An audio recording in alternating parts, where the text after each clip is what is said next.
반갑습니다. 오늘 강연은요, 보통 좀 강연이 긴데, 오늘 한 45분 정도, 50분 정도 미만으로 강연을 마치고 질의응답을 갖는 시간을 하는데, 강연 내용 중에서는 저희 KPEC에서 실천한 그런 실질적인 사례를 간단하게 말씀을 드려서, 우리 자문위원님들께서 그 어떤 인사이트를 좀 가질 수 있게 좀 하고요.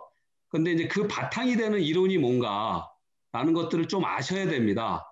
굉장히 중요하다고 저는 생각을 하는데 제가 알기는 저번에 그 유중화 지역협의회에서 지역회의에서 장재보 공공외교 대사를 초청해서 이론적인 강연을 들은 적이 있다고 생각이 들기 때문에 이론적인 부분은 조금 축약해서 말씀드리도록 하겠습니다.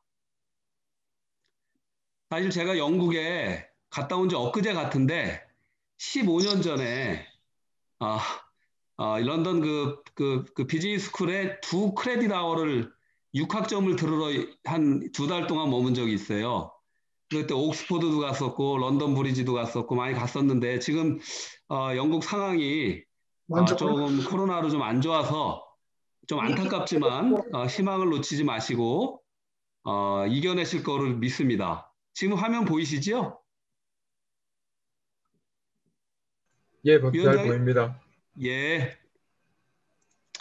자, 간단하게 우리가 공공외교 부분이 뭔가, 공공외교는 왜 갑자기 이렇게 나왔나를 보면은요, 공공외교가 나온 사유는 첫째는 과학기술혁명입니다. 공공외교가 가능하게 된 것이 어떤 인터넷, 정보통신의 발달, 그리고 또 나아가서 정치혁명. 이제 전 세계에는 이제 더 이상 독재국가가 설 수 없는, 그러니까 모든 나라들은 민주화되고 또 그라스루트 무브먼트가 강화돼서 시민 참여, 시민 대중의 참여가 확대됩니다. 또 하나는 이제 국제관계 혁명인데 옛날에는 남의 나라를 물질적으로 뭐 이렇게 물리적으로 침략해서 얻는 그러한 이익보다 지금은 내 국가 자체를 그 매력 자산, 이미지를 향상시켜서 얻는 이익들이 훨씬 커서 지금은 옛날 같은 그 어떤 하드 파워의 중요성보다는 소프트 파워 그리고 이퀄 네트워크의 중요성들이 더 부각되는 사회입니다. 그래서 이런 여러 가지 이유들 속에서 외교 전문가와 비전문가의 갭이 없어집니다. 사실 외교관들이 이 말씀을 들으면 조금 섭섭할 수도 있지만 이것이 공공외교의 핵심이에요. 그래서 제가 말씀드리려고 하는 거는 공공외교가 뭐냐는 것보다는 공공외교 주체, 공공외교 전선, 공공외교의 외연을 확대하는 것이 공공외교라는 거예요. 그래서 오늘 말씀드릴 게 디아스포라 공공외교를 말씀드리려고 합니다. 공공외교는 정의가 굉장히 다양합니다. 이건 많이 들어보셨을 텐데, 근데 핵심적인 거는 to win the hearts and mind of people. 타 국민의 심장과 마음을 얻는 거예요. 감동을 시키는 거예요. 근데 그걸 어떻게 시킨 건가? 정부가 주체가 돼서 시킬 건가? 아니면은 비영리 단체가 시킬 건가? 국민이 시킬 건가? 아니면 의회가 시킬 건가? 이거에 대해서 오늘 말씀을 드리려고 합니다. 공공외교는 아마 이제 많은 분들이 공공외교에 대해서 조금 헷갈려하는 부분이 있어요. 그 개념에 대해서 공공 플러스 외교가 붙었기 때문에. 근데 우리나라 단어로 공공이라는 단어는 공중, 대중이라는 뜻도 있지만 또 이제 공공기관, 뭐 이렇게 얘기할 때는 또 정부 개념도 있어 조금 이렇게 헷갈려하는 부분이 있는데 이거를 보시면은 조금은 어떤 개념들이 같이 쓰이고 있느냐. 프로파간다라는 것도 있고요. 사이콜로지컬 워페어, 또 뭐 전략적 소통, 공보, 문화외교, 국민외교, 뭐 인민외교, 민간외교, 동포외교. 저희가 오늘 말씀드리려고 하는 디아스포라 디플로마시도 US 공공외교 센터에서 이걸 이야기하고 있어요. 또 뭐 오픈외교 이런 많은 단어로서 그동안 이렇게 언급이 되어 왔었습니다. 그런데 우리가 개념을 이해할 때 그럼 왜 공공외교라는 것이 나왔냐? 그럴 때 우리가 보통 외교라고 얘기할 때는 정무외교나 경제외교를 얘기를 해요. 즉 국가들의 힘의 위계질서, 그러니까 힘의 파워를 바탕으로 한 정부와 정부 간의 교섭, 협정이나 조약 이런 것들을 얘기하는데 근데 아까 말씀드린 세상의 변화, 과학기술, 정치혁명, 국제관계의 변화로 인해서 공공외교 중요성이 드러나기 시작하는데 지금까지 얘기되는 것들이 안타깝게도 아직도 정부가 주도라고 생각을 하는 경우가 대부분이에요. 그래서 퍼블릭 디스포너시도 정부가 주도가 돼서 타국의 퍼블릭, 타국의 NGO, 기업, 개인 같은 일반 국민을 상대한다. 라는 것들이 지금까지의 개념인데 사실 이제 여기에서 더 나가야 되는 것이 필요한 거예요. 그것이 뉴 퍼블릭 디플로머시. 이 안에 디아스포라 공공외교도 있는 건데 21세기는 정부도 물론 중요하지만 비정부 행위자, 우리 같은 개인, 해외에 퍼져 있는 동포들이 그 지역에서 타국 정부 및 국민들을 상대할 수 있다는 거예요. 여기에서는 정말 열린 소통 과정을 통해서 우리들의 어떤 액션으로 인해서 우리의 모국의 국가 이익과 위상을 달성할 수 있다라는 것들이 이런 개념의 차이가 좀 있는 거예요. 전통외교, 공공외교, 신공공외교. 그러면 우리가 공공외교의 지금 그 개념의 정리를 해봤는데 그럼 어떤 공공외교가 있냐? 이 부분에서 많은 그 부분들이 이제 좀 헷갈려하는 부분이 있는데요.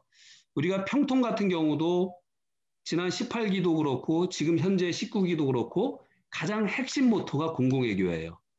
공공외교를 어떻게 할 거냐? 아주 잘 써 있습니다. 평통의 그 미션에 국민과 함께 국민과 더불어 국민 속에서인데 그런데 그 공공외교를 실제로 우리가 국민과 함께 하고 있느냐? 사실 아직 부족한 점이 많아요. 근데 조금 헷갈려하는 부분들이 공공외교 분류에 대해서 조금 이렇게 잘 우리가 구분을 짓지 못해서 그런데 공공외교는 크게는 네 가지로 분류가 돼요. 제일 첫 번째는 가장 광범위하게 일어나는 인적 교류예요.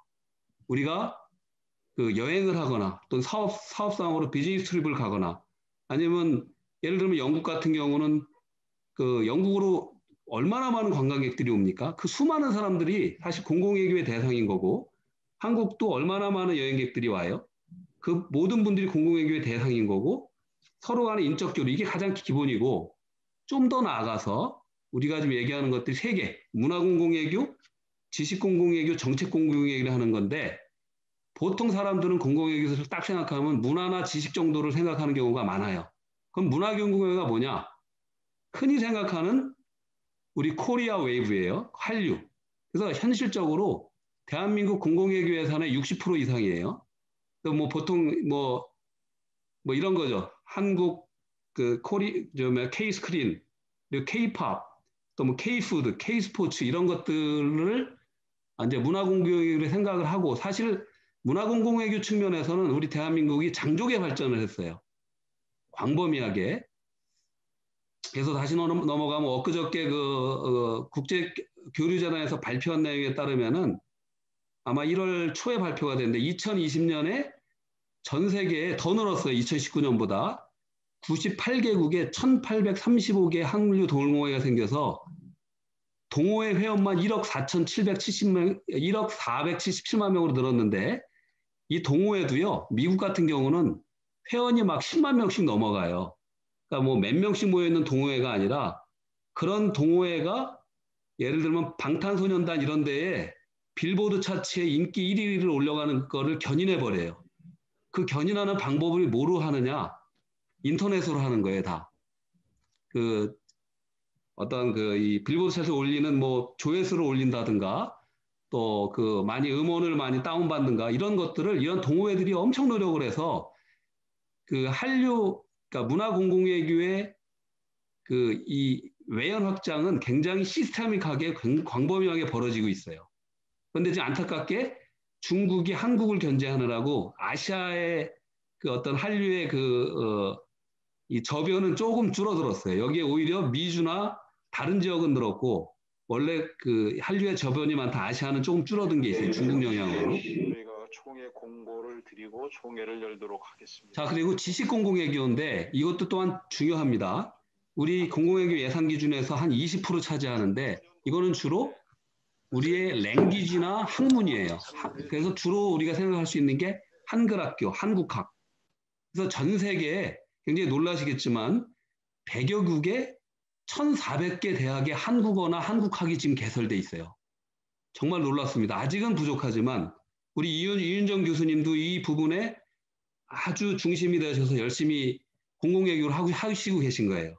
직업과 또 같이 물려서 그래서 아주 훌륭한 일을 하고 계신 거고 또 이 한국학 외에도 한국에 대해서 잘못 알고 있는 정보들을 바로 알리는 일들. 이것이 이제 그 대표적인 단체 이제 방크라는 조직이 있잖아요. 독도를 제대로 알리는 거. 그리고 뭐 김치가 우리 거다. 또 우리의 문화유산들을 제대로 알리는 거. 지금 일본과 중국에서 김치가 자기네 거라고 얼마 전에 또 이렇게 못된 짓들을 좀 하고 있잖아요. 이런 것들에 대해서 우리가 바로잡는 노력들. 근데 또 더 나아가서 한국에 대해서 더 많이 알려야 될 게 있는데 그것이 우리의 경제 발전 플러스 또 대한민국은 민주주의 후발국이지만 이 전 세계에서 민주주의의 선두에 서 있는 국가예요. 우리나라 헌법도 그렇고 우리나라에 실질적으로 대한민국에 가면 그 대통령도 이렇게 아무나 욕을 할 수 있고 뭐 미국이나 사실 영국보다도 더 선진국적인 그러한 그 민주주의 가치를 공유하는 나라예요. 그래서 여러 가지 또 이렇게 그 일들이 있었잖아요. 3.1운동, 그 이후에 4.19, 그리고 광주항쟁, 또 60항쟁, 또 최근에 촛불혁명까지 그것들이 대부분의 이 국민들이 깨어 일어나서 일어난 그러한 전 세계에서 찾아볼 수 없는 그 경제 발전과 민주주의 발전을 동시에 이룬 이런 것들도 굉장히 공유해 나갈 필요가 있다. 이것이 지시 공유 외교의 한 내용이다라고 볼 수 있고요. 근데 지금 가장 부각되는 것이 정책 공공외교입니다. 제가 흔히 공공외교를 얘기할 때 이 정책 공공외교 부분은 항상 정부, 특히 외교부만 진행하는 거로 생각을 해서 쉽지 않게 접근하기가 쉽지 않다라고 이렇게 생각을 하는 경우가 많았어요. 근데 그럼에도 불구하고 이 중요성은 너무 중요해요. 특히 한반도는 전 세계 유일하게 분단돼서 지금까지 남아있는 국가예요. 그 분단 상황에서도 우리 한국이 사우스 코리아가 전 세계 경제 규모 10위, 군사력 규모 7위에 올라선 거는 엄청난 기적이에요. 그런데 우리 한반도는 이런 분단 상황 속에서 더 이상 성장을 담보받는다 할 수 있는 보장이 없어요. 그래서 우리 한국의 입장에서도 우리 남북 이게 분단된 섬나라보다 못한 반도를 이어 잇는 사명이 굉장히 중요해졌고 또 북한은 북한대로 정말로 고립 상황이죠. 또 동북아 전체 국가들도 한반도의 물류, 한반도의 혈맥을 뚫어야지 그 나라들한테도 기회가 와요.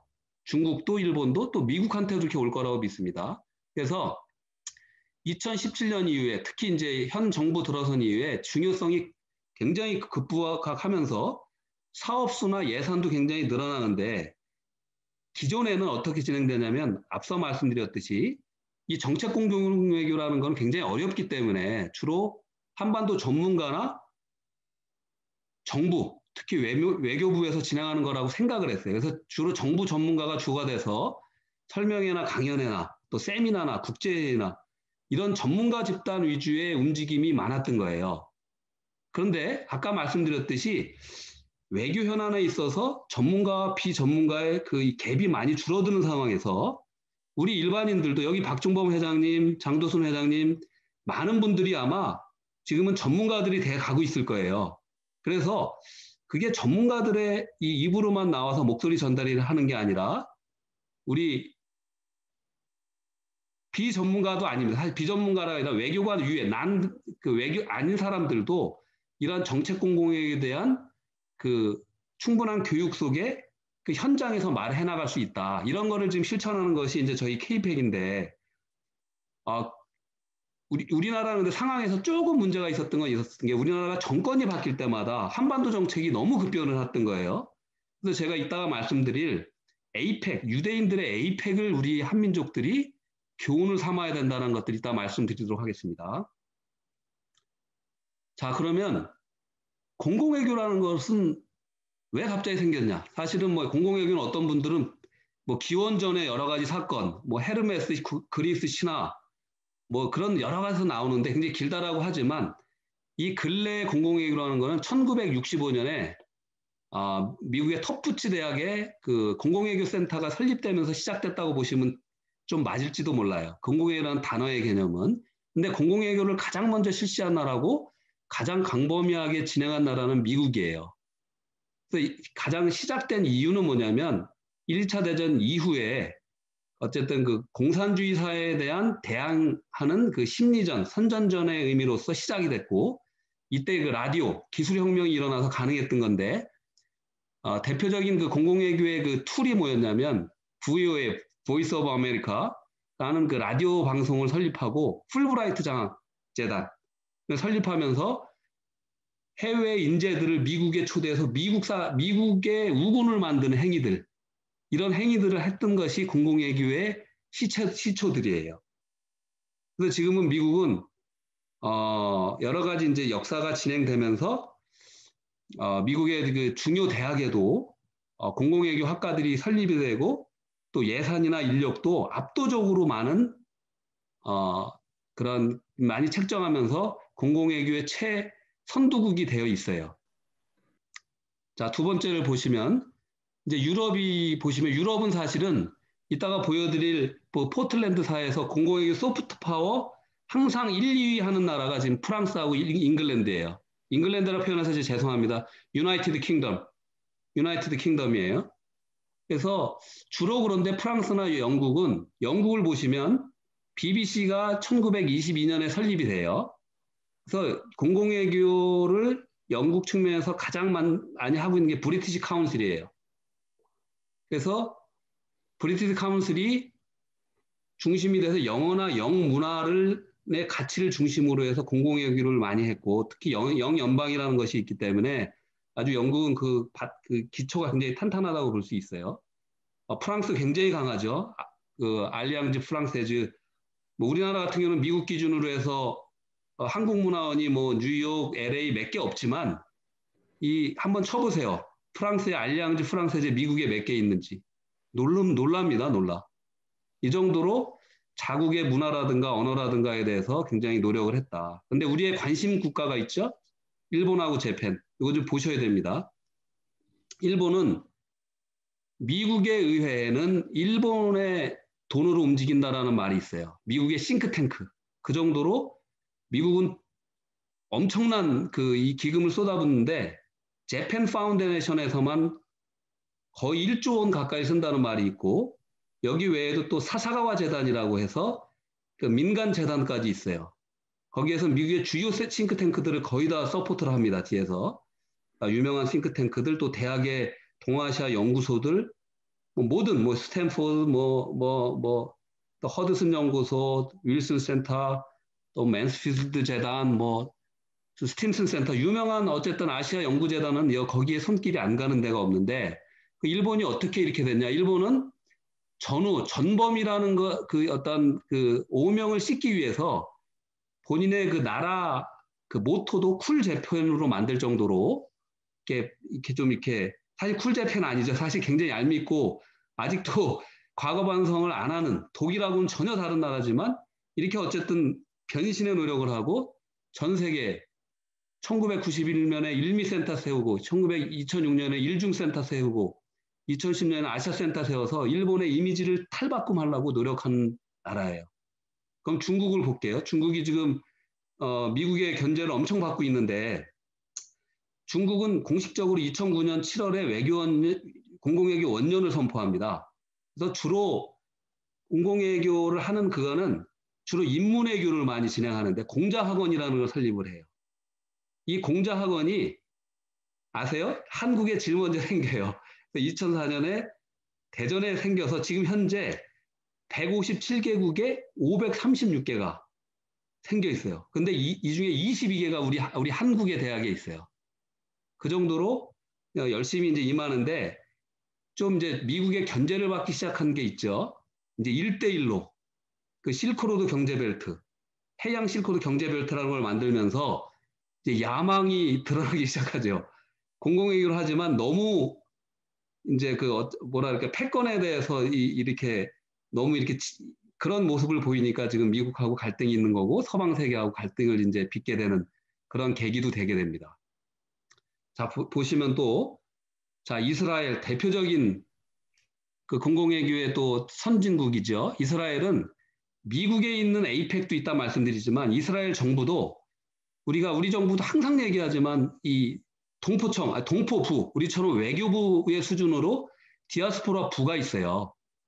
그래서 이 사람들의 모토는 이스라엘 메시지는 이스라엘 국민을 통해 알린다라는 모토로 이스라엘 사람들을 교육시켜서 외국 대학으로 탁 민간외교관으로 파견을 시켜요.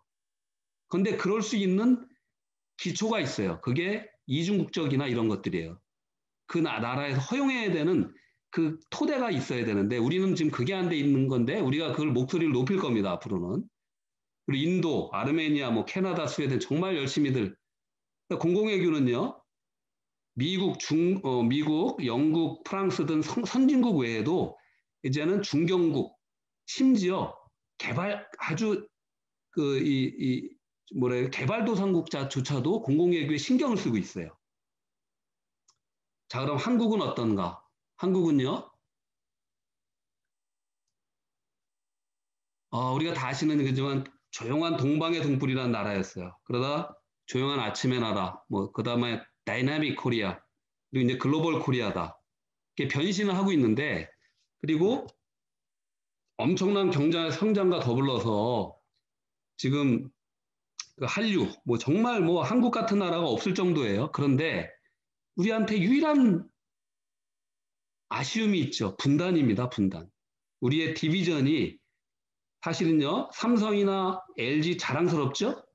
우리 기업들? 그 기업들이 돈 빌릴 때 지금은 조금 좋아졌어요. 그래도 아주 너무 훈련이 돼서. 그런데 항상 모든 기업은 특히 영국에 많은 금융회사들이 있는데요. 다 돈을 빌립니다. 돈 빌리는데 0.00%만 올라가면 수많은 이익이 차이 나요. 그런 코리아 디스카운트가 있는 거예요. 여러모로 여러 각도에서. 그리고 외국에서 아직도 한국을 보는 나라는 경제와 한류도 보지만 저기는 아직도 이게 싸우고 있는 나라. 이미지가 항상 디스카운트가 되고 있는 거예요. 그래서 이제는 새로운 모토, 새로운 국가 브랜드를 만들어야 되는데 그게 바로 민주주의와 평화를 브랜드화해야 된다. 그래서 분단된 한국이 아니라 피스 코리아, K피스 어떤 이름이라도 우리가 새로운 모토를 찾아가야 되는데 이 노력을 해야 되잖아요. 그래서 분단을 끝내는 그런 노력 속에 한국에 대한 새로운 이미지를 만들어야 된다라고 이제 말씀을 드립니다. 그리고 이거는 아마 저번에 한국의 공공외교, 한국 정부는 어떤가를 말씀을 드리는데요. 이건 저번에 장제복 대사께서 말씀하셨기 때문에 제가 굳이 말씀을 안 드리는데 일단은 하나만 말씀드리면 우리는 1910년에 공공외교 원년을 선포해요. 중국보다 1년 늦게. 그리고 정부 차원에서도 열심히 노력을 하고 있고요. 그리고 예산도 현재 300억에서 굉장히 예산 자체는 확 늘어나고 있어요. 공공외교 예산만 300억이지만 실질적으로 공공외교 종합시행 계획을 세워서 정부 지자체, 외교부 외에도 정부의 각 중앙부처, 지자체 그리고 모든 데서 하는 것 예산은 거의 4천억 가까이로 늘었어요. 우리 정부도 열심히 신경 쓰고 노력하고 있다는 거고요. 특히 이제 아까 말씀드린 정부만 해서는 안 돼요. 공공외교는. 그걸 우리 정부도 깨달아야 되고 우리 국민들도 깨달아야 되고 동포들도 깨달아야 되는데 우리 정부도 조금씩 깨닫고 있어요. 그래서 재외동포 공공외교 활동 지원, 또 국민과 함께하는 국민 참여형 공공외교 이런 프로그램들을 만들고 이런 아이디어를 모으고 그런 실천하는 노력을 하고 있어요. 그런데 아직까지도 제가 보면 이 공공외교의 주체 외연했다라는 그런 인식은 아직 많이 부족해요. 그래서 저희들이 막 이렇게 외치고 주장하고 하는 거예요. 자, 우리 이거 소프트 파워 이거 보셨잖아요. 제가 2020년께 지금 나왔나 찾아봤는데 아직 발표가 안 됐어요. 포틀랜드사에서.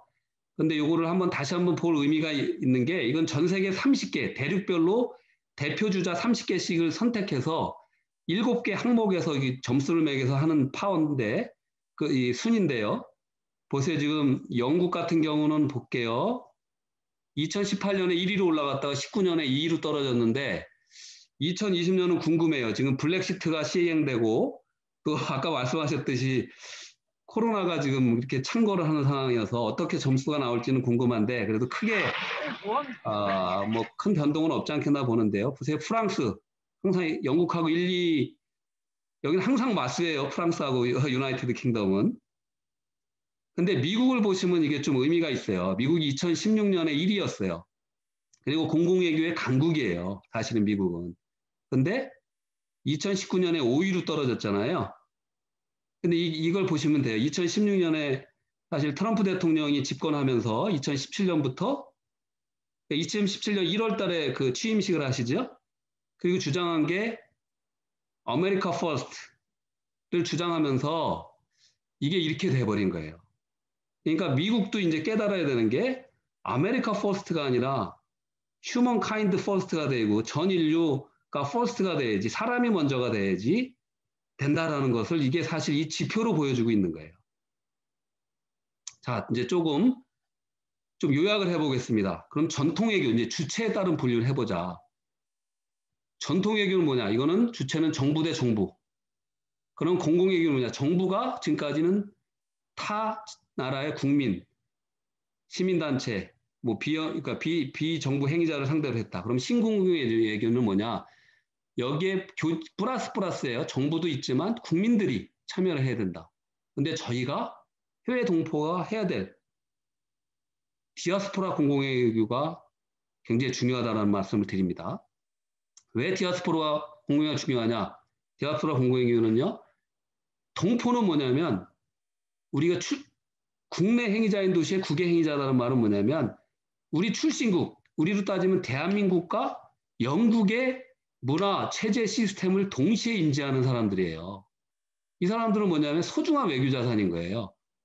말씀드리지만 한국의 외무고시 봐서 외교관을 배출하는 인원수가 1년에 30명이에요. 저희는 지금 한국의 군대가 60만 명, 50몇만 명이 있는데 외교 역군을 20만 명을 건설을 해야 돼요. 그 외교 역군이 우리 외교가 중요한 대한민국의 튼튼한 이 성장을 담보하는 건데 거기에서 핵심적으로 생각해야 될 분들이 이게 뭐 사실 뭐 몇 년 공부해서 되는 게 아니라 수십 년간 그 거주국에 살면서 그 모든 걸 알아간 그 동포들이 우리 공공외교, 디아스포라 공공의 핵심과 주체가 될 수 있다는 거예요. 자, 그걸 대표적으로 잘하고 있는 것을 보겠습니다. 디아스포라 공공외교를 잘하는 데가 유태인 네트워크예요. 그중에서 유대인들도 수많은 단체들이 있는데 그중에서 에이펙을 잠깐 볼게요. 미국에 있는 유대인들의 모임인데요. 아메리칸 이스라엘리 퍼블릭 어페어 커미티의 약자인데 미국에 현재 30만의 회원이 있고요. 회비를 내는 정회원이 10만이 있고요. 또 미 연방의원들을 후원하면서 아주 열성적으로 목소리를 내는 사람이 2만 명 가까이 돼요. 미국 전 50개 주의 지부가 있어요. 그리고 미국 로비법에도 등록이 돼 있어요. LDA라고. 미국 로비법은 두 개가 있어요. LDA도 있고 파라라는 법이 있어요. 파라. 이거는 나중에 혹시 기회가 있으면 다음 기회에 하고요. 구체적인 너무 에이펙을 한번 열으면 에이펙은 매년 3월 정도에 워싱턴 DC에서 대규모 대회를 여는데 2만 명 가까이가 모여서 미국에 있는 유대인들이 미국의 정책에 대해서 요구하는 대회를 열어요. 3박 4일 동안. 이때 미국의 대통령 후보자, 미국 상하원 의원 535명 중에서 4분의 3이 참여를 해요.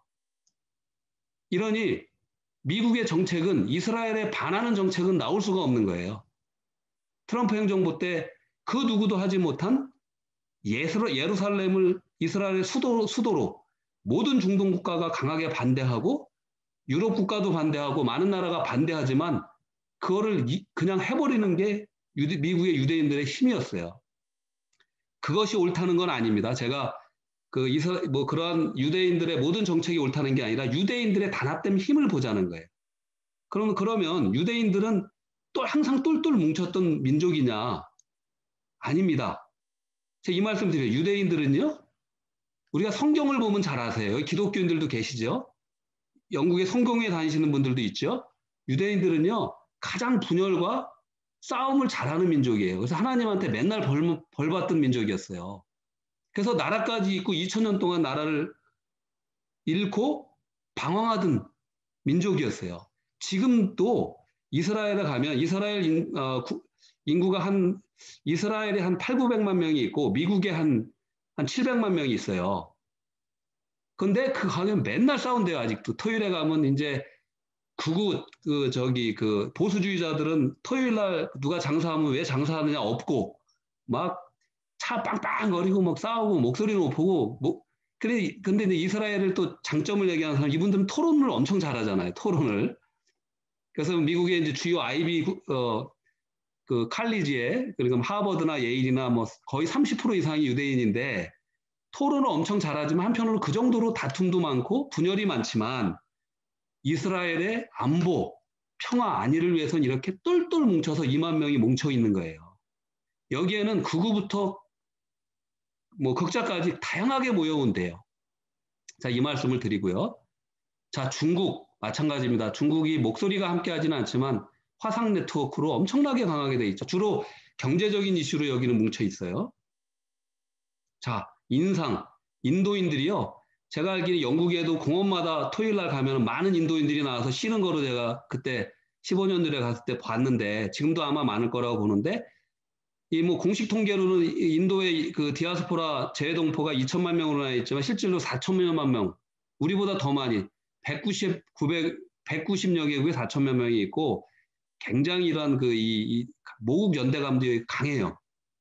인도인들이 사실은 너무 뭐 이렇게 셀피시하다, 뭐 경제적인 이익만을 추구한다, 욕도 먹는 경우는 있지만 굉장히 또 한편으로 자기 식구들, 패밀리 연대감은 굉장히 강하다는 게 인도고 그 미국에 있는 인도인들이 자기 조국을 도우려고 하는 수많은 단체들이 많아요. 그래서 제가 이따가도 말씀드리지만 우리 한인들도 한국 정부에 손을 내밀라고 할 필요 전혀 없어요. 한국 정부가 재외동포들을 돕는 거는 정말로 좀 안 좋고 어려운 그런 나라들은 지원금을 주되 우리 미국같이 영국같이 또 선진국에서 살아가는 동포들은 우리가 모아서 우리 조국을 돕고 우리가 모아서 우리가 스스로 할 줄 아는 이런 그 힘을 키워야 된다라고 말씀을 좀 드리고요. 제가 그 외의 나라들도 많은데 거긴 뺐고 일단 한국을 보면은 전 세계 180여 개국에 750만이라고 하는데 실질적으로는 이거보다 훨씬 더 많대요. 그러니까 공식 통계가 745만 얼마인데 실질적으로는 사실 800 몇십만 거의 1000만 가까이 된다라는 통계들도 있어요. 학자들도 있어요. 그리고 우리 한국 조국도 경제적으로 성장을 했지만 해외에 있는 우리 동포들도 굉장히 성공한 사람들이 많아요. 정말 훌륭하고 고생해요. 우리 박종범 회장님 정말로 모범적으로 헌신하면서 그 회사를 영상그룹을 키우셨잖아요. 미국에도 굉장히 많아요. 그런데 문제가 있어요. 우리는 정말 몸이 근육질로 바뀌고 튼튼해졌는데 이 머리는 자라머리로 되어 있는 거예요. 정치력이 없어요. 정치력은 어디서 생기나? 관심과 참여예요.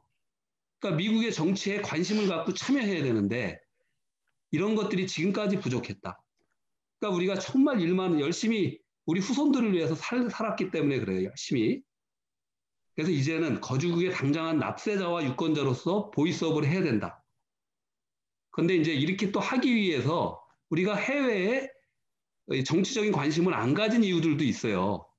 특히 일본, 중국 같은 경우는 그러니까 한국 국적을 안 버리는 경우가 많아요. 사실 저는 말씀드리고 싶은 게 조국을 위해서 국적을 버리라고는 말씀을 드리고 싶어요. 그 국적을 갖고 있어야지 그 나라 사람들이 그 사람을 소중하게 하는 거예요. 이건 또 나중에 또 우리가 논의할 기회를 보고요. 그래서 이중국적 문제 너무 중요한데 이게 이 토픽만 갖고도 우리가 논의를 좀 해야 돼요. 저희가 이거를 갖고 한국 국회에서 좀 뭐 유럽 대표, 미국 대표 해가지고 가서 한국 국회에서 우리 국회의원들을 설득을 해야 돼요. 전 세계 어디도 이중국적은요, 유럽 선진국들은 거의 다 허용을 해요. 독재국가나 오소리테리언 이 레이즘이나 이런 데나 이게 막지요. 여기 보시면 빨간 데가 독재국가를 빨간 데가 이중국적 허용 안 하는 데들이고 나머지는 다 하는 데들이에요. 근데 이것도 이제 너무 기니까 이런 조건이 좀 마련이 좀 돼야 된다라는 얘기인데, 자, 지금부터는 지금 한 20분 정도 제가 25분 정도 썼습니다. 그래서 저희 KPEC이 여기 이제 미국에 있는 조직들도 있는데 미국에 있는 조직들도 비슷합니다. 일단 뭐 한인회 같은 경우도 180개가 있고 미국 전역에 상공회의소 경제단체 많지만 이 주류 사회에 보이스업을 하는 데들은 아직까지 부족했던 거예요. 거의 없거나 아니면 소규모로 진행됐거나. 그래서 저희가 이런 거를 대중적인 함께하는 사람들의 대중적인 유권자의 목소리를 만들겠다고 해서 창립하고 아까 이윤정 교수님 말씀하셨듯이 이거를 지금 이제 700여 명 됐는데 이걸 1000명, 5000명, 10,000명, 10만 명을 만들겠다는 거예요. 근데 저는 이것이 외교 역군이다. 외교 역군 전 세계 20만, 미국에서 10만을 만들어야 된다는 얘기예요. 내가 살아가는 그 땅에서 내 조국, 그렇게 되는데 내 조국으로 뭘 해야 되냐? 이중국적을 풀어야 된다. 근데 왜 내 조국은 안 풀고 있느냐? 그 이유가 있어요. 한국의 분단 상황 때문이에요. 그것도. 분단이 모든 걸 왜곡시키는 거예요. 한국의 아들들 다 군대 보내야 되잖아요. 내 아들은 군대 가서 고생하는데 너희들은 외국에 나가서 군대 안 갔다. 또 이제 뭐 옛날에 그 원정 출산 문제들 좀 안 좋은 모습을 보였던 그런 모습 때문에 한국 국민들의 이런 법 감정이 굉장히 안 좋은 거예요. 그래서 분단을 풀어가면 이게 풀려요.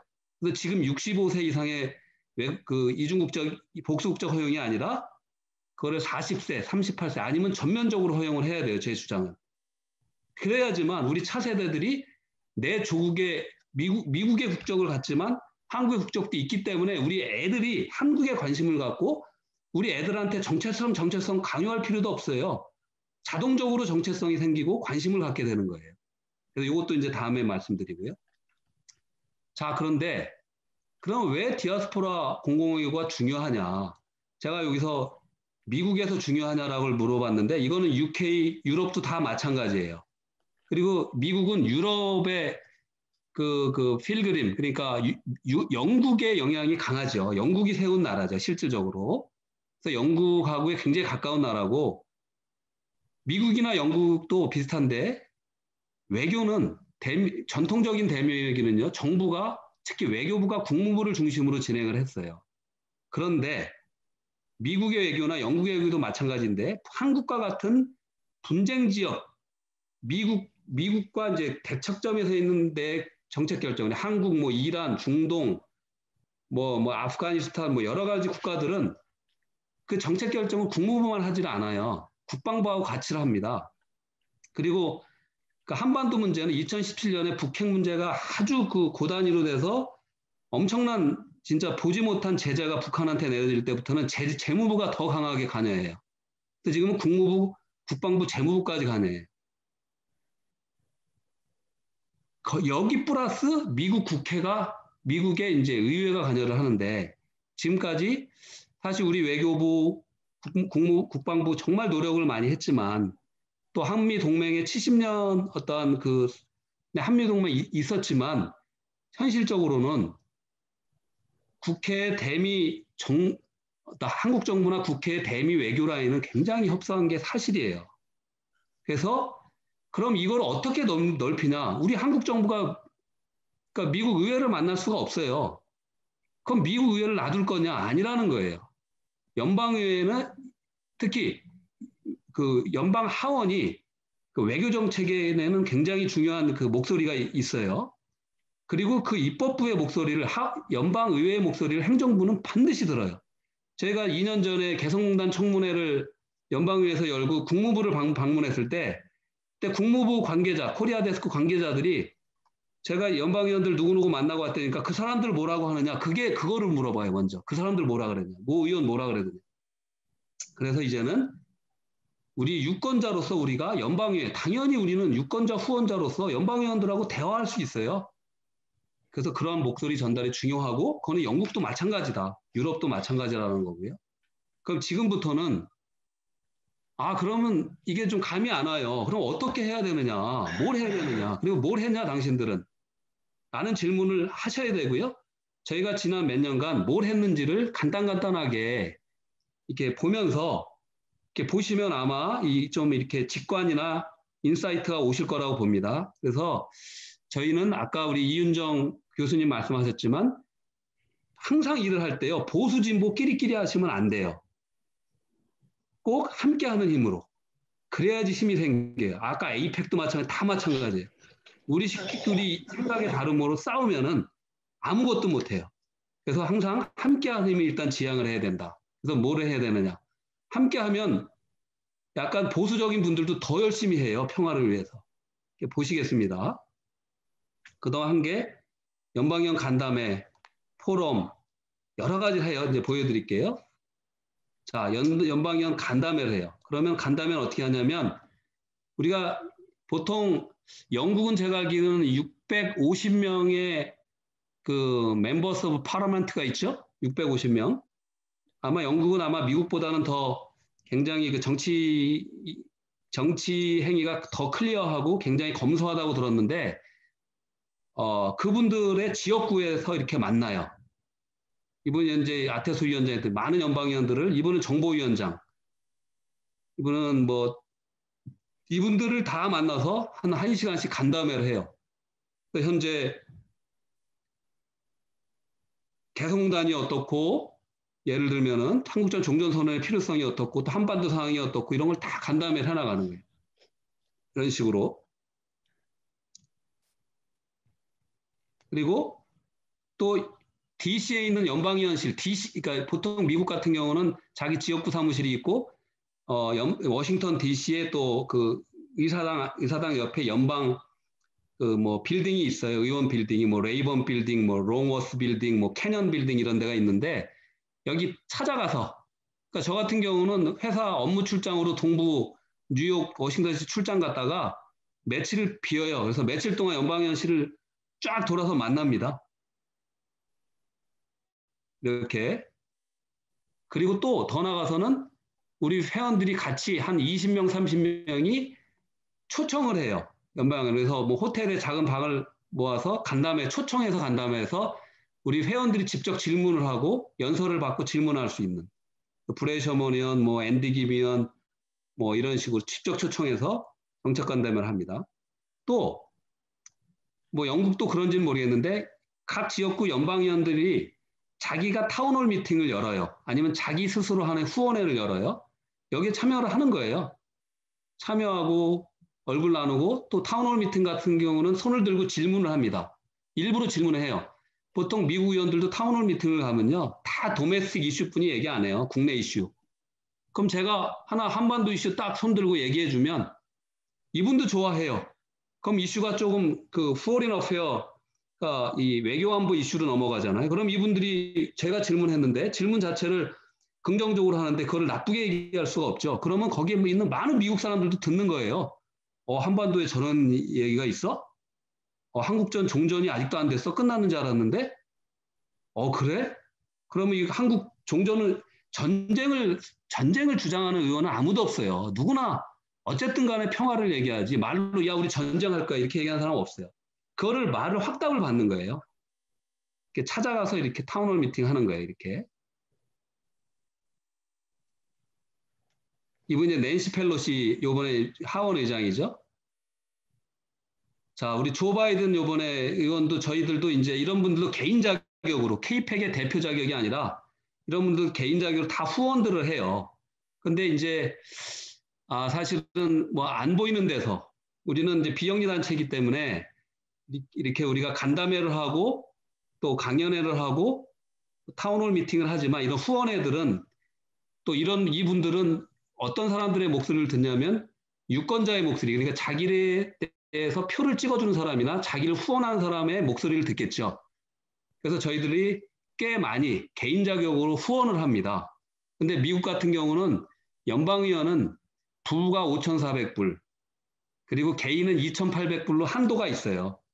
그리고 뭐 100불부터 뭐 10불, 20불, 뭐 100불, 뭐 1,000불, 2,800불까지 다양하게 해서 이렇게 저희가 후원을, 중요한 분들은 후원을 해주고, 조 바이든도 개인적으로도 이렇게 다 후원도 하고 그랬습니다. 그리고 근데 무엇보다 중요한 것은 우리가 알아야 되잖아요. 우리도 알아야 되고, 또 나아가서는 연방의원들도 결국은 뭐냐면 모든 것은 에듀케이션이에요.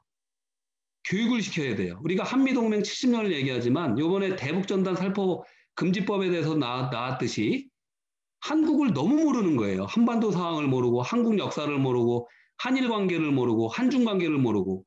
또 북중 관계를 모르고 이런 거를 우리가 설명해내는 거예요. 그래서 그러기 위해서는 포럼과 교육 너무 중요한 겁니다. 우리가 우리 자체적으로도 뭐 이렇게 뭐 여러 연사들을 모시고 포럼도 하고 연방위원들을 모시고 포럼들도 하고 뭐 한국의 국회의원이나 장관들이 왔을 때도 포럼을 합니다. 그리고 뭐 이렇게 한국의 국회의원도 있고 연방위원들도 있고요. 이렇게 지속적으로 포럼을 합니다. 또 개성단 포럼도 열고 또 뭐 통일부 장관도 오셨을 때 포럼을 열고 이렇게 지속적으로. 그래서 그렇게 열면서 우리가 어떤 일을 하느냐. 우리가 지금 한국은 그 남북 간에 한 21번, 그러니까 2000년 언제죠? 그러니까 21번의 남북 그 이산가족 상봉이 있었는데 해외 동포들은 단 한 번도 그 이산가족 상봉을 하지 못했어요. 그래서 저희가 그걸 인도적인 측면에서 이걸 해야 된다고 그 2018년에 북미 정상회담이 이루어질 때 미국 연방의원들을 시켜서 트럼프 대통령한테 편지를 보내게 했었어요. 그래서 트럼프 대통령이 북미 회담을 할 때 이렇게 슬픔 속에서 죽어가고 있는 재미 이산가족이 북한에 있는 가족과 친지들을 만날 수 있게 해주는 것을 아젠다로 넣어야 된다는 것을 이렇게 편지를 보내게 한 거예요. 여기 엘리에 댕겔 같은 경우는 그때 당시에 외교위원회 위원장이었고 이제 브레이 셔먼 의원은 아태소위 위원장이었죠. 자 이렇게 계속 주디치 의원 뭐 이게 뭐 바이든의 핵심 측근인 여기 탐스와지 의원, 캐롤린 멜란 의원 많은 분들이 했어요. 그래서 저희가 또 2019년에 청문회까지 열어요. 여기는 미국 연방의회 그 아시아 태평양 의원 코커스가 있는데 그 의장을 설득해서 저희가 이게 6월에 있었는데 저희가 2월에 설득해서 연방의회에서 이렇게 청문회를 열었어요.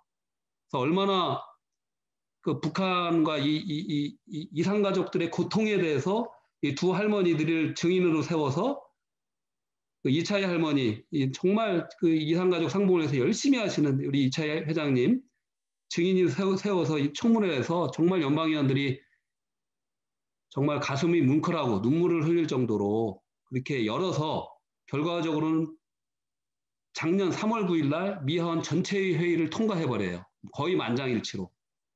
그래서 이거는 또 지금 저희가 뒤에서 조용히 일하는 거는 이 정권이 바뀌었는데 바이든 행정부에서 이거를 실행할 수 있게. 근데 이건 왜 의미가 있느냐? 북미 간의 회담이 교착 상태잖아요. 남북 간에도. 이러한 인도주의적인 이슈로 북미가 다시 이야기를 시작할 수 있는 거예요. 이게 촉매제 역할을 하고 브리지 역할을 할 수 있는 거예요. 그래서 너무 중요한 거예요. 그래서 이거를 지금 다시 저희가 미 주요 연방의원들한테 바이든 정부한테 빨리 편지 써서 이거부터 해결하라고 하라고 지금 노력하고 있어요. 다시. 이거는 아직 제가 공개하진 않았는데 이 자리에서 먼저 말씀드립니다. 지금 출범한 지 며칠 안 됐지만 주요한 의원들, 뭐 브레이 셔먼 의원, 또 뭐 주디치 의원 많은 의원들한테 지금 다시 편지를 써달라. 지금 저희 아버님도 이산가족인데 지금 한국에서 거의 돌아가시기 일보 직전이에요.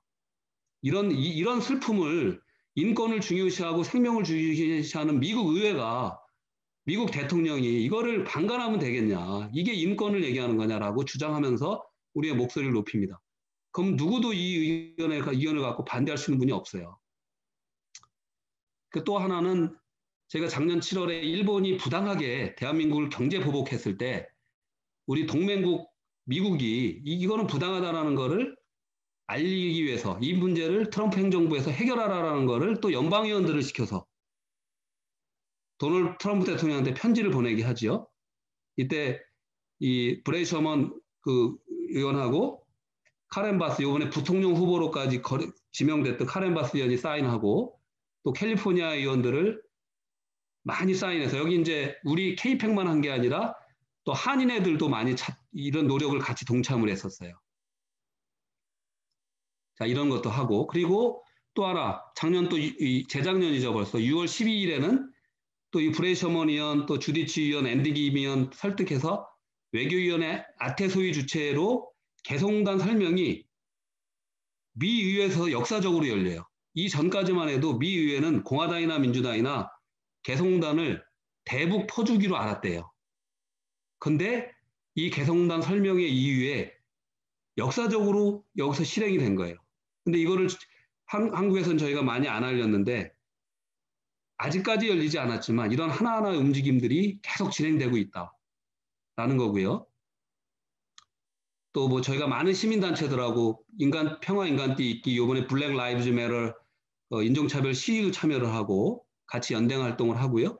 또 강원 산불 돕기 모금도 저희가 합니다. 저번에 그 강원도에 불이 났을 때 재작년이죠 벌써. 여러 연대 활동들도 같이 합니다. 그런데 굉장히 의미 있는 작년에 저희가 이제 활동을 했습니다. 저희가 한반도 평화를 위한 노력도 하지만 저희는 어쨌든 미국에 있는 비영리 교육 실천 단체예요.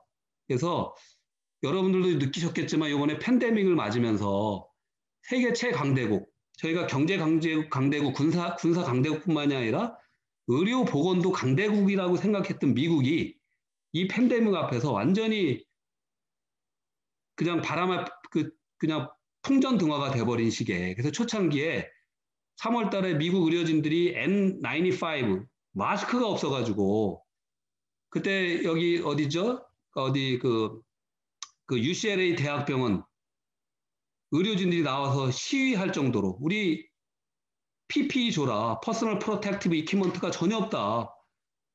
그리고 저기 어디예요? 그 대학병원들에서 막 간호사 의사들 시위할 정도로 너무나 미국 상황이 어려웠어요. 그때 저희들이 캠페인을 벌인 게 미의료진 마스크 보내기 캠페인을 벌였어요. 그래서 한 2달간 벌여서 이것이 많이 퍼져서 사실 각 그 평통도로 정말 퍼져나가고 또 한인의 경제단체, 교회, 개인들이 정말 많이 했고요. 저희 K100만 해도 UCLA 대학병원 여기 보시면 여기 UCLA 대학병원 또 뭐 여기 흑인 지역에 있는 루터 킹 커뮤니티 하스피털 그리고 뭐 시애틀 심지어 여기는 뉴욕 주지사실로도 저희가 N95 마스크 같이 보냈는데 많은 고맙다는 편지들을 받았는데 이렇게 한인들이 이렇게 어려울 때 아까 말씀드렸듯이 콩 한 쪽 나눠 먹는 심정에 이런 마음만 있으면 이런 한인들 같은 마음만 있으면 이런 팬데믹은 우리 인류가 다 이겨낼 거다. 눈물이 나온다 하면서 감사 편지들을 받았어요. 그리고 홈리스 센터에도 보내고 또 우리 그 코리아타운에 있는 그 한인 병원들로도 보내고요. 또 시 당국의 경찰서, 소방서 이런 데도 보내면서 굉장히 의미 있는 이런 활동들을 했고요. 이 활동이 또한 끝나자마자 우리가 지속적으로 자체 평화를 위한 우리가 뭐 포럼도 해 나가지만 동시적으로 또 지금 여러분들이 잘 아시지만 북한 우리 동포들 얼마나 어려운 상황에 있어요. 지금 북한은 삼중고에 빠져 있잖아요. 그 지속적인 대북 제재로 인한 경제난 그리고 작년에 3개의 태풍이 몰아치면서 자연재해로 인해서 더 심해졌고요. 태풍으로 인한 자연재해. 그리고 더 심각하게는 코로나 때문에 북한은 가장 전 세계에서 제일 먼저 국경을 봉쇄한 나라인데 중국하고의 무역이 거의 90% 이상을 차지하는 나라가 95% 가까이 된다는데 중국 국경을 다 봉쇄해버려요. 전 세계에서 북한만큼 이 방역을 철저하게 하는 나라가 없는데 거의 2달을 거의 뭐 쿼런틴 격리를 시켜버린대요. 그러니까 이런 모든 것들이 결부되면서 얼마 전에 그 미국의 어느 신문에 나왔는데 내셔널 인터레스트인가 어디서 봤는데 함경도의 한 가족이 식량이 없어 굶어서 앉아서 쪼그려서 다 사망을 했다라고 얘기하기 이런 것들이 한두 번 일어나는 이런 어려운 상황에서 저희가 뭔가를 해야 되잖아요. 그런데 문제는 북한이 감정적으로 남한에 또는 미국의 정부든 구호기관이든 안 받겠다. 그래서 정말로 이 북한을 돕기 위한 뜻들은 많이 있었던 거로 생각이 드는데 뭐 제가 알기는 한국에서도 140개 북한 돕는 단체들이 나섰지만 받아주질 않는 거예요. 그래서 저희가 이거를 여러 가지 노력을 해서 유니세프하고 적십자, 레드크로스하고 유니세프가는 지원은 북한이 받는 걸 알았어요. 그래서 저희가 2군데를 접촉을 했는데 레드크로스는 우리 어떤 특정한 국가를 특정해서 우리가 받지 않는다. 그렇게 해서 우리가 할 수가 없어. 그렇게 뭐 보냈을 수도 있었지만, 그래서 유니세프를 갔더니, 유니세프는 거기도 처음에는, 우리 특정 국가를 특정해서 하는 거는 좀 그렇다. 그런데 저희가 찾아낸 게, 그 당시에 작년 3월 달에 유니세프에서 북한이 너무 어려우니까 북한 코비드-19 그 서포트 프로젝트가 있었어요.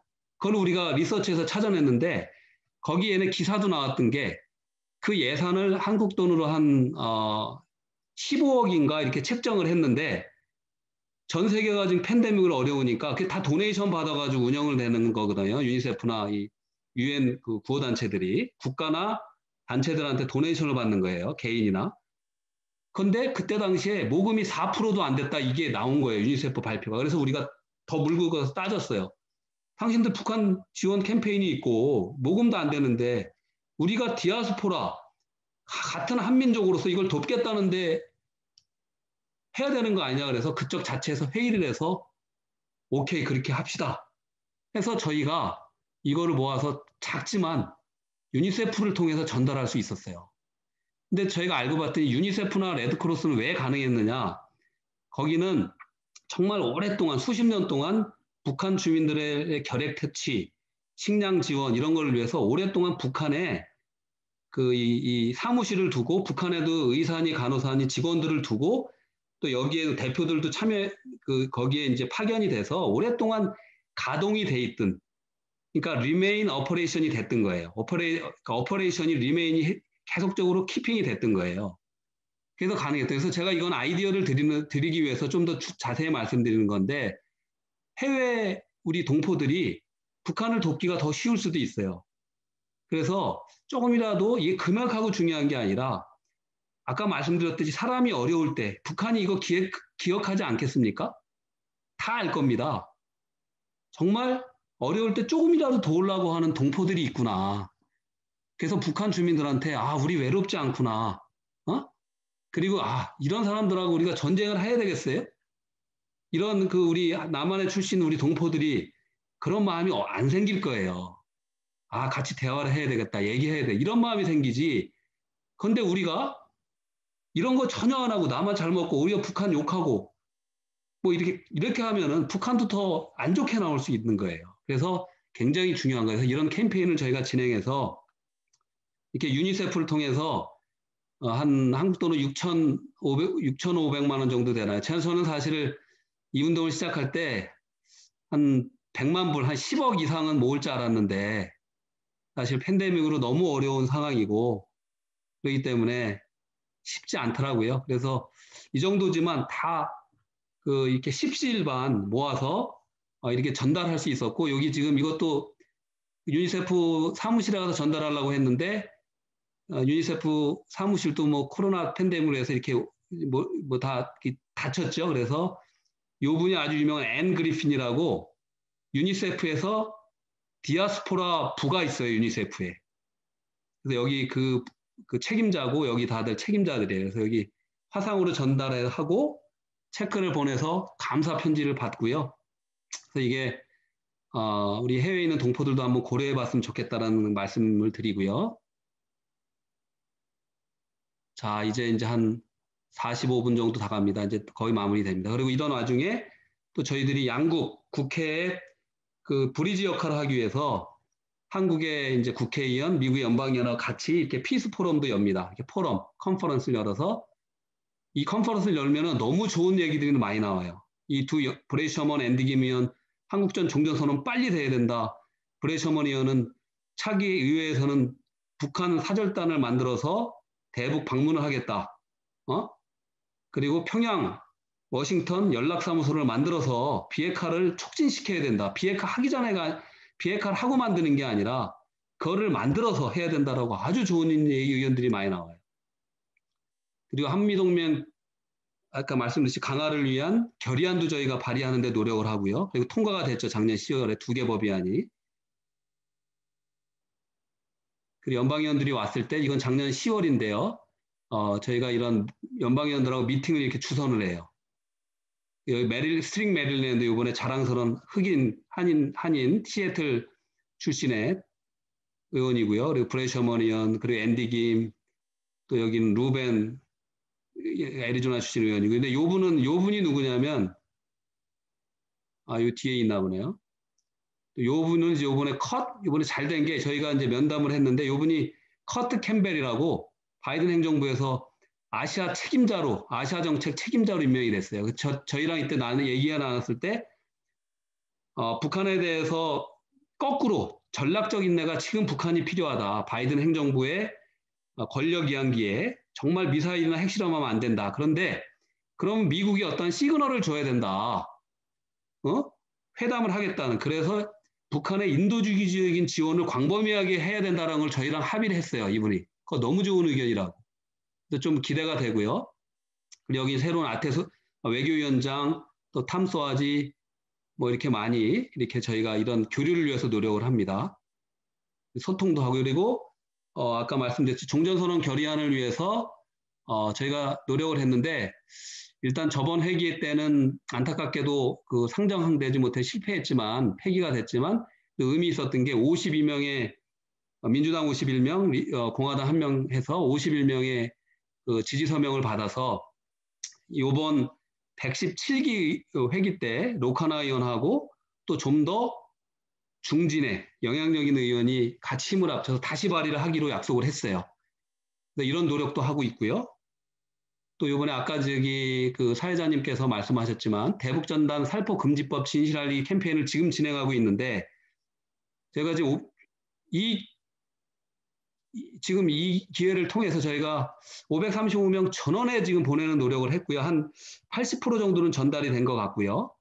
저희가 이메일을 써서 이메일에 성안을 첨부하고 실제 대북전단이 어떤 내용인지, 이게 의미가 있는지, 이렇게 선정적이고 도발적인 그 전단이 북한 주민을 감동시킬 건지, 아니면 북한 주민들한테 또 다른 분노를 야기하는 건지를 이렇게 다 보냅니다. 그리고 지금까지 기고문까지 이렇게 Foreign Affair 기고문까지도 이렇게 보내요. 그럼 열리죠? 엔티발루는 사우스 코리안 데모크레스는 쓰레시다.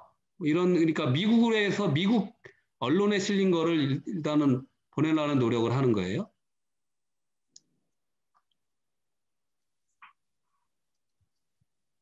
자, 그리고 내셔널 인터레스트에 실린 지들. 자, 그렇습니다.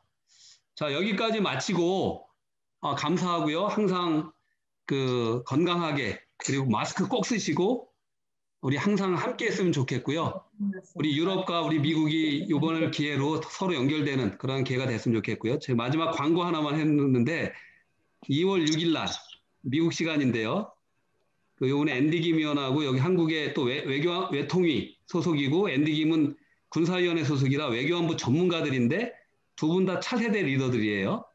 그래서 두 분을 모시고 저희가 신년 포럼을 했는데 그때들 많이 들어와 보시면 좋겠습니다. 감사합니다. 아이고, 네, 대단히 감사합니다. 손을 많이 흔들어 주십시오. 네. 지금 딱 그래서 시간이 네, 55분 정도 했네. 네, 5분 초과했습니다.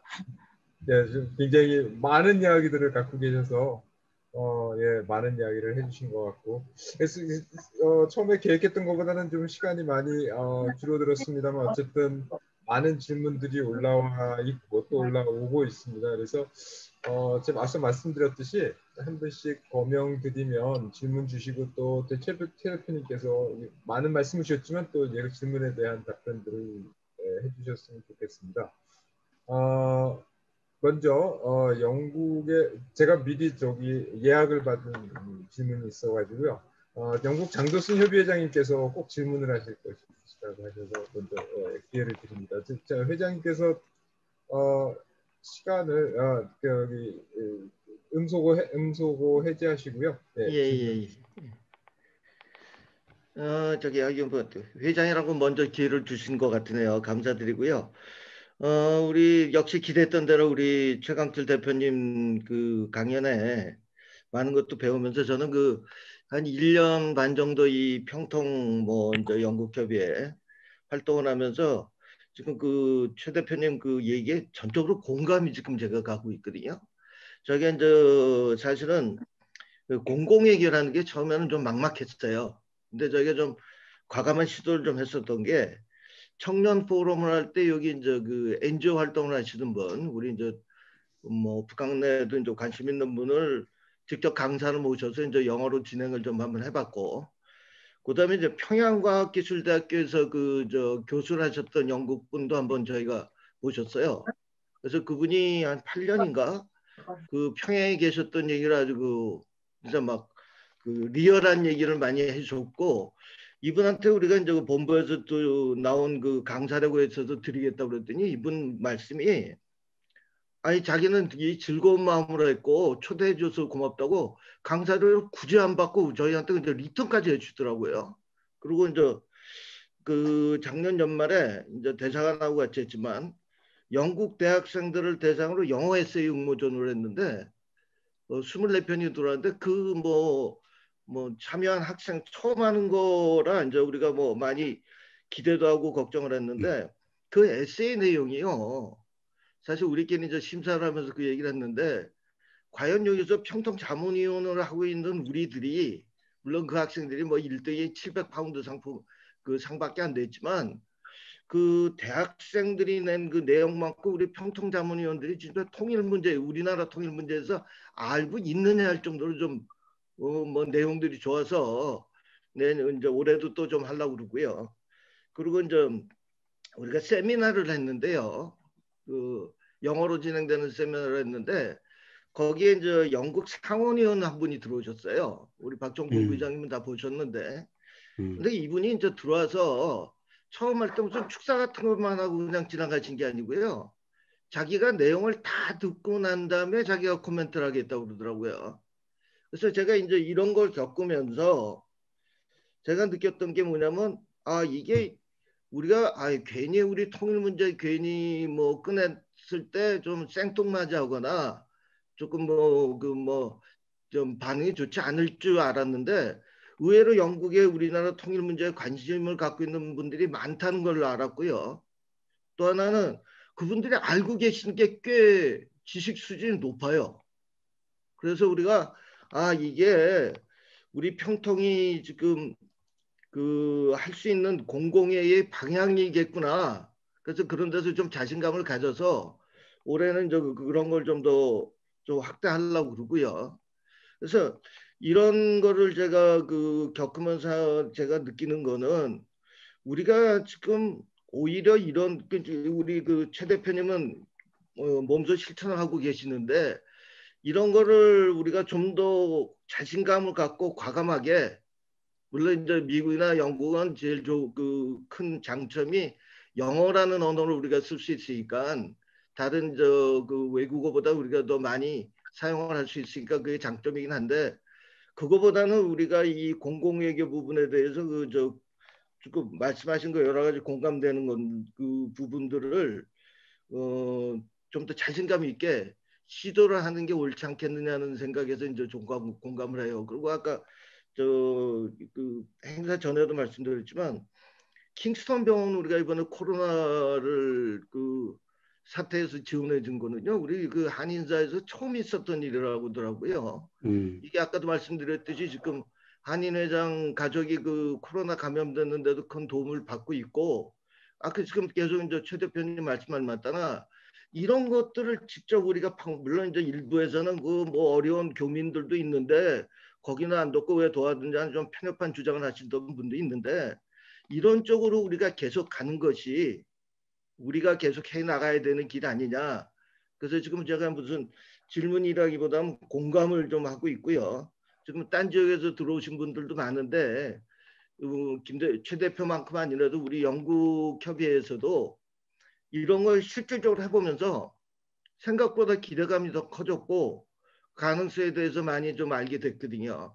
그래서 뭐 이런 거를 좀 더 열심히 하고자 하고 또 최 대표님 지금 말씀하셨듯이 앞으로도 그 활동을 계속 우리한테 알려주시고요. 많은 분들이 알 수 있게끔 그런 데서 우리도 좀 방법을 계속 찾을 수 있게끔 도와주시기 바랍니다. 이사입니다. 감사합니다. 감사합니다. 뭐 대표님 혹시 답변을 하실 게 있으시면 하시는데 지금 시간이 지금 원래 예정된 시간 남은 시간이 5분밖에 안 남아서 원래 저희들의 생각은 발표는 짧게 듣고 질문 토론을 좀 많이 할 생각이었는데 네, 지금 시간이 너무 조금밖에 안 남았습니다. 조금 초과하는 것을 용서해 주신다면 바쁘신 분들 먼저 나가시더라도 조금 초과하는 걸 이용하신다면 지금까지 올라온 질문들이 지금 많이 있기 때문에 이 질문들을 좀 다 소화했으면 좋겠고요. 일단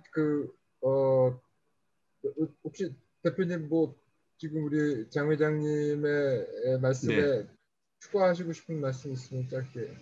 아니, 장 회장님 보니까 일단은 너무 감사하고 겸손하게 말씀하셨지만은 나름대로 방향을 잡고 가시는 것 같거든요.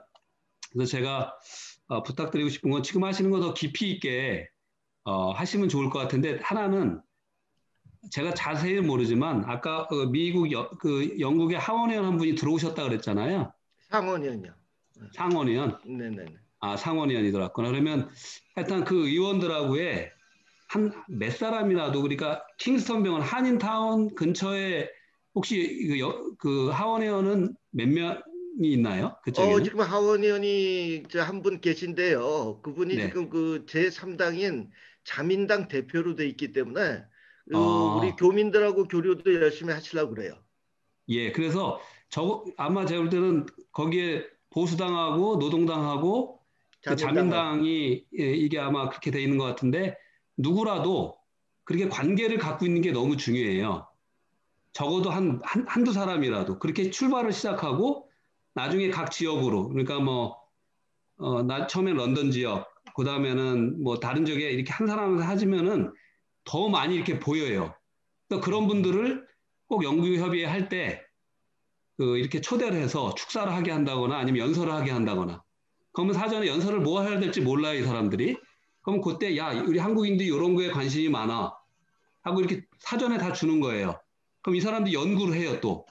그럴수록 이 사람이 한국에 대해서 이 난리즈나 이 정보가 풍부해지고 우리 편이 되는 거예요. 그리고 필요할 때는 조금 더 나아가서는 그분들을 후원할 수 있으면 후원까지 이렇게 할 수 있으면 아주 좋습니다.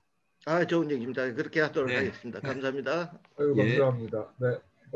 이제 남은 분들 그 질문들을 제가 직접 하시는데 대신 굉장히 핵심 중심으로 짧게 좀 해주셨으면 좋겠습니다. 먼저 북유럽 협의회 김익재 의원님 아까 질문 제일 먼저 올려주셨는데요. 짧게 질문 시작하시죠. 네, 안녕하세요. 잘 들리시나요, 지금? 네, 잘 들립니다. 네, 안녕하세요. 북유럽 협의회 지금 독일에 있는 김익재 의원이고요. 저는 일단은 여러 가지 먼저 강연 잘 들었다는 말씀을 드리고 저는 이제 이번 디아스포라라는 게 사실 문화, 지식, 정책 말씀하신 여러 가지가 있겠지만 더불어서 저는 이제 저 같은 경우는 이제 저희가 모인 것이 공통점이 평통인 만큼 평통에 중심을 해서 질문을 드리고자 합니다. 이제 저희가 공공외교라는 부분에 민주평통을 하면서도 저희가 공공외교의 핵심을 중점을 강화하겠습니다. 역량을 강화하겠습니다라는 말을 하지만 실상 그런 이야기 캐치프레이즈는 있지만 정확하게 디테일하게 각자 있는 국가별로 어떤 것에 우리가 포커스를 가지고 역량을 집중해야 되는가라는 것에 대해서 사실은 제 개인적인 위원 한 명의 입장으로서는 정확하게 잘 모르는 것 같다라는 생각이 종종 들 때가 있어요. 더불어서 이제 평통이라는 조직이 정부 조직인가 동시에 사실은 NGO로서의 색깔도 함께 띠고 있다고 생각하는데 더불어서 한국이 KF라는 말씀도 하셨지만 그것과 더불어서 전 세계의 이제 위원들이 다 펼쳐져 있는 사실 한국에서는 공공외교를 잘만 할 수 있다면 우리가 제대로 그 역량을 펼칠 수 있는 유일무이한 기관 중에 하나라고 생각하는데 이런 평통이라는 조직이 정부 기구이자 말씀드렸던 대로 비정부 기구로서 전 세계에 퍼져 활동할 수 있는 어떤 핵심 가치에 있어가지고 혹시 생각할 수 있는 평통만의 그런 역할이 어떤 게 있겠다라는 생각을 해보신 게 있는지가 궁금하고요. 두 번째는 제가 지금 살고 있는 데가 독일이라고 말씀드렸습니다. 이제 저는 사실 유학생으로 독일에 가서 이제 거주한 지가 5년, 6년 정도밖에 되지는 않는데 사실 독일의 경우에는 제가 아는 바 이제 주류 디아스포라 같은 경우는 미국과는 달리 이제 1960, 70년대 이제 독재 정권 시절에 파독 광부나 간호사로 가신 지금도 많이 들어와 계시지만 그런 분들이 주류 디아스포라를 이루면서 이제 독일에 정착을 했죠. 그리고 이제 2세, 3세로 가면서 우리가 이제 안 그런 분들도 있겠지만 이제 2세, 3세 넘어가면서 제가 본 사람들 중에는 여러 사람들은 한국어를 제대로 배우지 못했다거나 아니면 한국에 대한 정체성이 그렇게 분명하지 않다거나 이런 부분들도 사실 상당수 볼 수 있었는데 이런 내부적인 디아스포라를 홍보하는 것도 좋지만 사실 내부의 디아스포라를 어떻게 공고히 할 수 있는가 더불어서 저 같은 이제 유학생 내지는 또 장기 체류하는 사람들이 할 수 있는 이제 청년들이겠죠. 이런 청년들이 또 그 디아스포라 사회에 들어가서 할 수 있는 역할이 어떤 것이 있을까? 크게 말씀드리면 이 세 가지 정도로 추격할 수 있겠습니다. 감사합니다. 우리 김익재 그 위원님 그 제가 기억이 나는 것 같아요. 저번에 그 공공외교 대사 하실 때 질문하셨죠?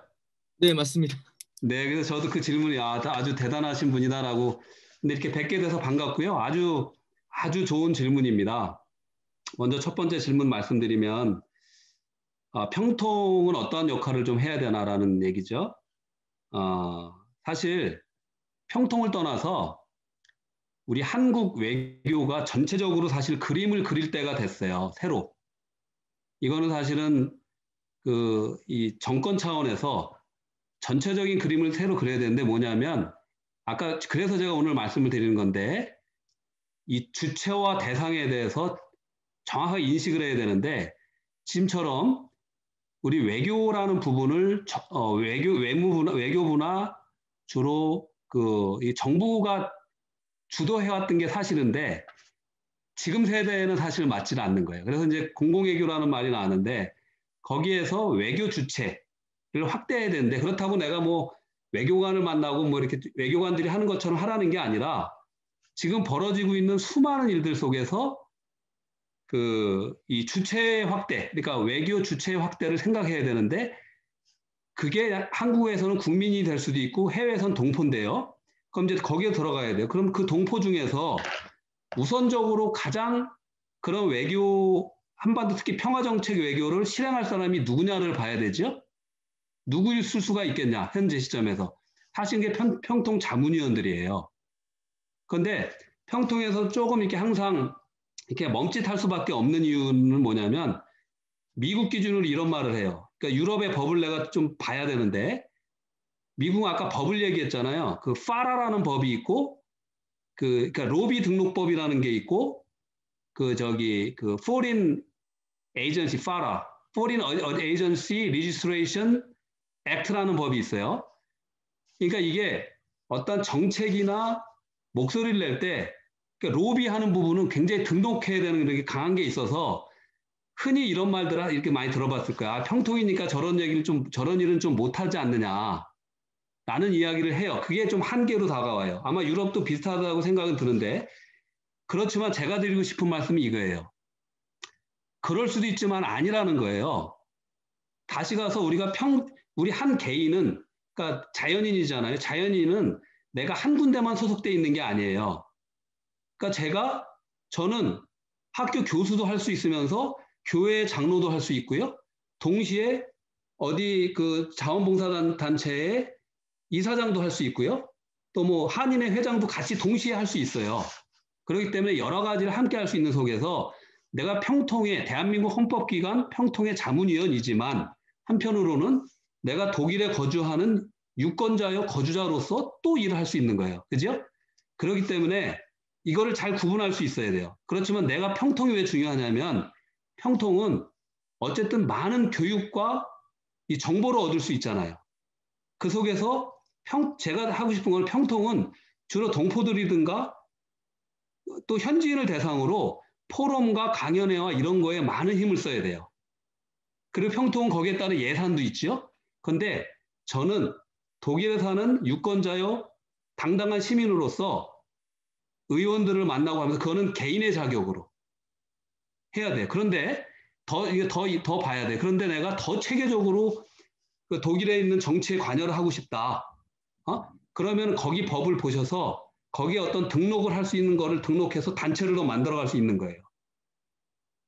그래서 이런 부분이 좀 헷갈릴 거예요. 미국에서도 항상 얘기 나오는 얘기들이 이거예요. 그래서 뭐 여기서 비영리 단체도 뭐 501c3 그러니까 뭐 세금 혜택이 되느냐 뭐 안 되느냐 또 세금 혜택이 되는데 정부 지원 어떻게 굉장히 복잡한 법이 많은데 1차적으로 중요한 거는 다 할 수 있다. 그런데 그 법을 다 살펴봐서 하는데 할 수 있는 사람 중 핵심 역군은 누구냐면 자문위원이라는 거예요. 그래서 자문위원들이 그 회장님들은 주로 이런 그 포럼, 교육, 뭐 강연회 이런 거에 많은 중점을 더 두고 그거 큰일 하시는 거예요. 그리고 연방위원들하고 만나는 건 개인 자격으로 일단 좀 만나시고 좀 믹스가 되지만 그런 말씀을 좀 드리고요. 그리고 또 하나는 지금까지는 평통에서 이제 그 사무처에서 어떠한 그동안 많이 실행된 좋은 사업이긴 하지만 사무처에서 이렇게 지시내오는 나오는 이렇게 사업들을 주로 많이 하시잖아요. 그렇기 때문에 대개 이제 획일적일 수 있는 사업분이 없거든요. 그러니까 뭐 골든벨 행사라든가 뭐랄까 저번에 뭐 개사 대회 이런 거 좋은 프로그램이긴 하지만 그거 외에 각 나라별로 지금 말씀하시는 김익재 위원님 말씀하신 것처럼 각 나라별로 독특한 점이 있잖아요. 제도와 그 시스템이 틀린데 그 나라별로 그 프로그램을 개발하는 거는 협의회에서 또 지역회에서 해서 거꾸로 올려야 돼요. 그래서 사무처에서 거기에 예산을 지원해주는 그런 것들이 진행돼야 돼요. 그래야지 더 효과적이고 그 나라에 맞는 그 어떤 이런 것들 결과를 갖고 올 수 있다는 말씀을 드리고요. 그리고 아까 독일에서 이제 그 2세, 3세들 문제, 또 지금 유학생이지만 그 1세들이 오는 거 많이 틀린데 이게 어떻게 돼야 되느냐. 정말 어려운 부분인데, 저도 이 전문가는 아니지만 저는 분명히 강조하고 싶은 거는 그 한국에서 이중국적 문제, 복수국적 문제가 훨씬 더 내려와야 된다. 완전히 없어지면 자연스럽게 독일에 있는 2세, 3세가 한국에 관심을 가질 수밖에 없어요. 자연스럽게. 그리고 지금은 왜 중요하냐면 우리가 플러스 정치를 하는 시대예요. 지금 우리 흔히 얘기하는 너 마이너스 정치 하지 말아라. 플러스 뭐냐면 흔히 이런 얘기잖아요. 옛날에 우리 대학들 다 다니셨을 때 서울에 본교가 있어. 예를 들면 고대가 안암동에 있는데 분교가 조치원에 있잖아요. 그럼 옛날에는 뭐 분교를 남의 학교에서 취급했어요. 그런데 지금 안 그래요. 지금은 분교, 본교 없어요. 고대면 다 고대고 심지어 사이버로 공부하신 분 또는 뭐 한 달 공부하신 분 다 동문으로 쳐줘요. 그게 뭐냐면 더 많은 사람하고 함께 하는 것이 더 큰 힘이기 때문에 더 많은 동문을 갖는 게 더 큰 힘인 거예요. 예를 들어서. 그래서 플러스 정치를 해나가고 있거든요. 근데 지금 전 세계에 800만의 동포가 있는데 800만의 동포를 지금 내치고 있는 거예요. 이 법 제도가. 그래서 아까 말씀드렸듯이 정말 이거 깨어있는 많은 선진국들은 당연히 복수국적 선진국을 허용을 하죠. 그래야지 그 해외에 있는 사람들이 자연스럽게 차세대들이 정체성을 찾으러 오히려 한국을 방문하고 별도의 돈을 안 줘도 예산을 마련을 안 해도 돼요. 한국 정부에서. 뭐 한국 청소년들 초대하는 프로그램 안 만들어도 자연스럽게 한국으로 갑니다. 그래서 이제 그런 것들이 제도가 좀 같이 이렇게 정비가 돼야지. 아까 2번, 3번하고 비슷한 얘기인데 질문하고 한 요 정도로 제가 답변을 드려야 될 것 같아요. 네. 네, 감사드립니다. 제가 사실 시간이 이미 10분이 지났는데 계획했던 시간이 너무나 이제 좋은 내용들이라 제가 끊을 수가 없었습니다. 주변에서 시간을 잘 지켜달라는 요청을 참 많이 받았는데 제가 그걸 끊지 못했습니다. 근데 최 대표님 저희가 시간을 6시까지 조금 연장해도 되겠습니까? 시간이 괜찮으십니까? 저는 시간 많습니다. 저기 박정분 부의장님 우리 시간을 한 30분 지연시켜도 되겠습니다. 네, 두 분이 허락해 주셨기 때문에 일단 올라온 질문들을 소화는 해야 될 것 같고요. 대신 질문도 답변도 조금 다른 사람들을 위해서 좀 짧게 해주시고 6시까지 공식적인 토론을 계속하도록 하겠습니다. 대신 다시 거듭 말씀드리지만 좀 짧게 해주시고요. 시간이 지금 다른 선야에 계신 분들은 먼저 조용히 나가셔도 괜찮을 것 같습니다. 다음은 스페인 박천욱 지회장님께서 질문 주시겠습니다. 짧게 부탁드립니다. 네, 안녕하십니까. 저는 남유럽 협의회 스페인 지회장을 맡고 있는 박천욱입니다.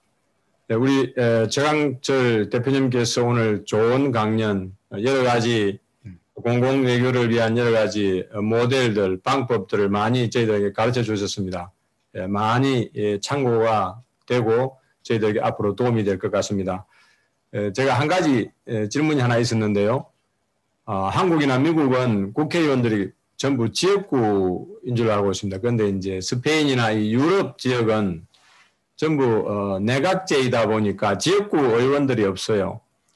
그러니까 이제 저희들이 이제 정치적으로 어떤 국회의원들이 접근하기가 개인적이 되기가 참 쉽지가 않고 정당과 이제 접근해야 되는 이런 방법인데 이럴 경우에는 어떻게 접근하는 것이 좋을지 그걸 제가 한번 문의드리고 싶습니다. 정말 어려운 질문인데요. 일단은 우리 스페인 박찬호 회장님 반갑습니다. 네, 반갑습니다. 네, 건강하시고요. 그리고 참 제가 아까 그 장도순 회장님 답변에 하나 빼먹었는데, 저도 그 평통의 강연에는 강연료를 받지 않습니다. 그래서 영국협의회에다가 그 강연료를 기부할 테니까 그 아름다운 기부에 또 쓰시고요. 전에 뭐 보스턴 지회나 몇 군데 강연할 때도 저도 이제 받지 않습니다. 그러니까 근데 지금 죄송하고 감사합니다. 네, 그리고 사실 제가 알기는 한국은 이제 지역구 플러스 이제 비례대표가 있어요. 그러니까 300명 중에서 250 몇 명인가 253명을 지역구로 뽑고 47명인가를 이제 비례로 뽑는데 그 영국은 아마 650명 전체를 그냥 지역구 뽑는 거로 알고 스페인은 제가 처음 들었는데요. 그렇게 되니까 아마 그 의원들이 지역구 부분에 대해서 아마 소홀히 할 수 있다라는 생각은 드는데 그래도 이제 제 생각에는 어느 의원이라도 그 각 현장, 그러니까 지역구 유권자, 어떤 그 정책에 대한 목소리는 들을 거라고는 보이거든요. 제가 볼 때, 그 비례도 있지만 비례가 지역을 대표하는 비례인지 아니면 정책을 대표하는 비례인지는 제가 스페인을 아직 못 봐서 죄송한데요. 그래도 만약에 한인이 좀 많은 지역이나 이런 데에 좀 관련돼 있는 의원들은 아마 이렇게 대화를 좀 하자 그러면은 응해 줄 가능성이 많거든요. 대부분은. 그러니까 여기는 내각제이다 보니까 지역구는 없지만 혹시 지역 출신들은 혹시 있을 수는 있죠. 네, 좋습니다. 그래서 어쨌든 거꾸로 우리 한인들도 그 의원들의 목소리를 한번 들어보는 게 중요하고요. 그 사람들한테도 우리 한인들을 만나보는 게 되게 중요해요. 한번 만나보면 사람들이 그 편이 돼요, 누구나. 그래서 이제 이게 접촉점이 중요하거든요. 그래서 한번 그렇게라도 시도를 자그맣게라도 시도해 보면은 아마 회장님께서 스페인에 더 많은 거를 깨달아 가실 수도 있다고 저는 보이거든요, 반드시. 저희들도 처음에 할 때는 굉장히 두려웠어요. 연방의원들이 만나줄까? 그리고 옛날에는 안 만나줬어요. 뭐 한 몇만 불씩 갖다 줘야지 사진 하나 찍어주고 이랬어요. 미국이.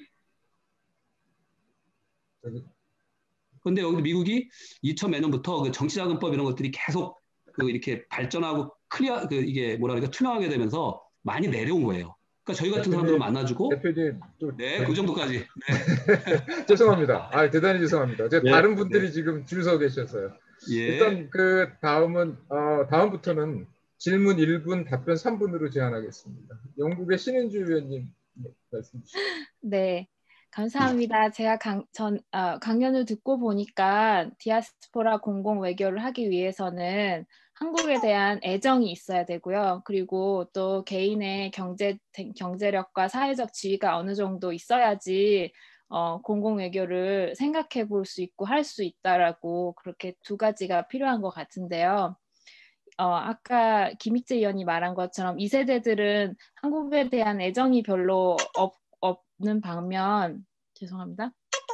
제 카톡이 너무 시끄럽네요.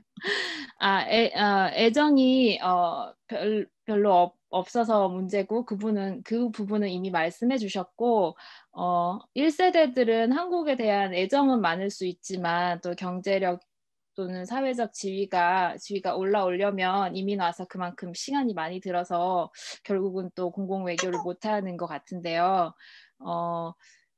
대표님은 어떻게 정말 열정적으로 공공 외교를 하신 모습들을 많이 보여주셨는데 대표님 어떻게 그렇게 열정을 가지고 공공 외교를 시작하게 되셨는지 그것이 궁금하고요.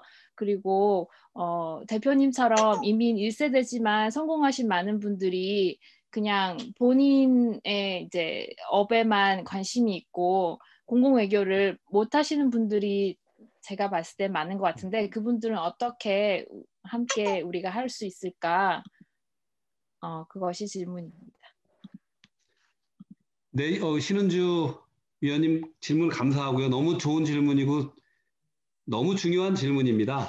그런데요, 저는 사실은 2세들이 관심이 없다라고 보지 않아요.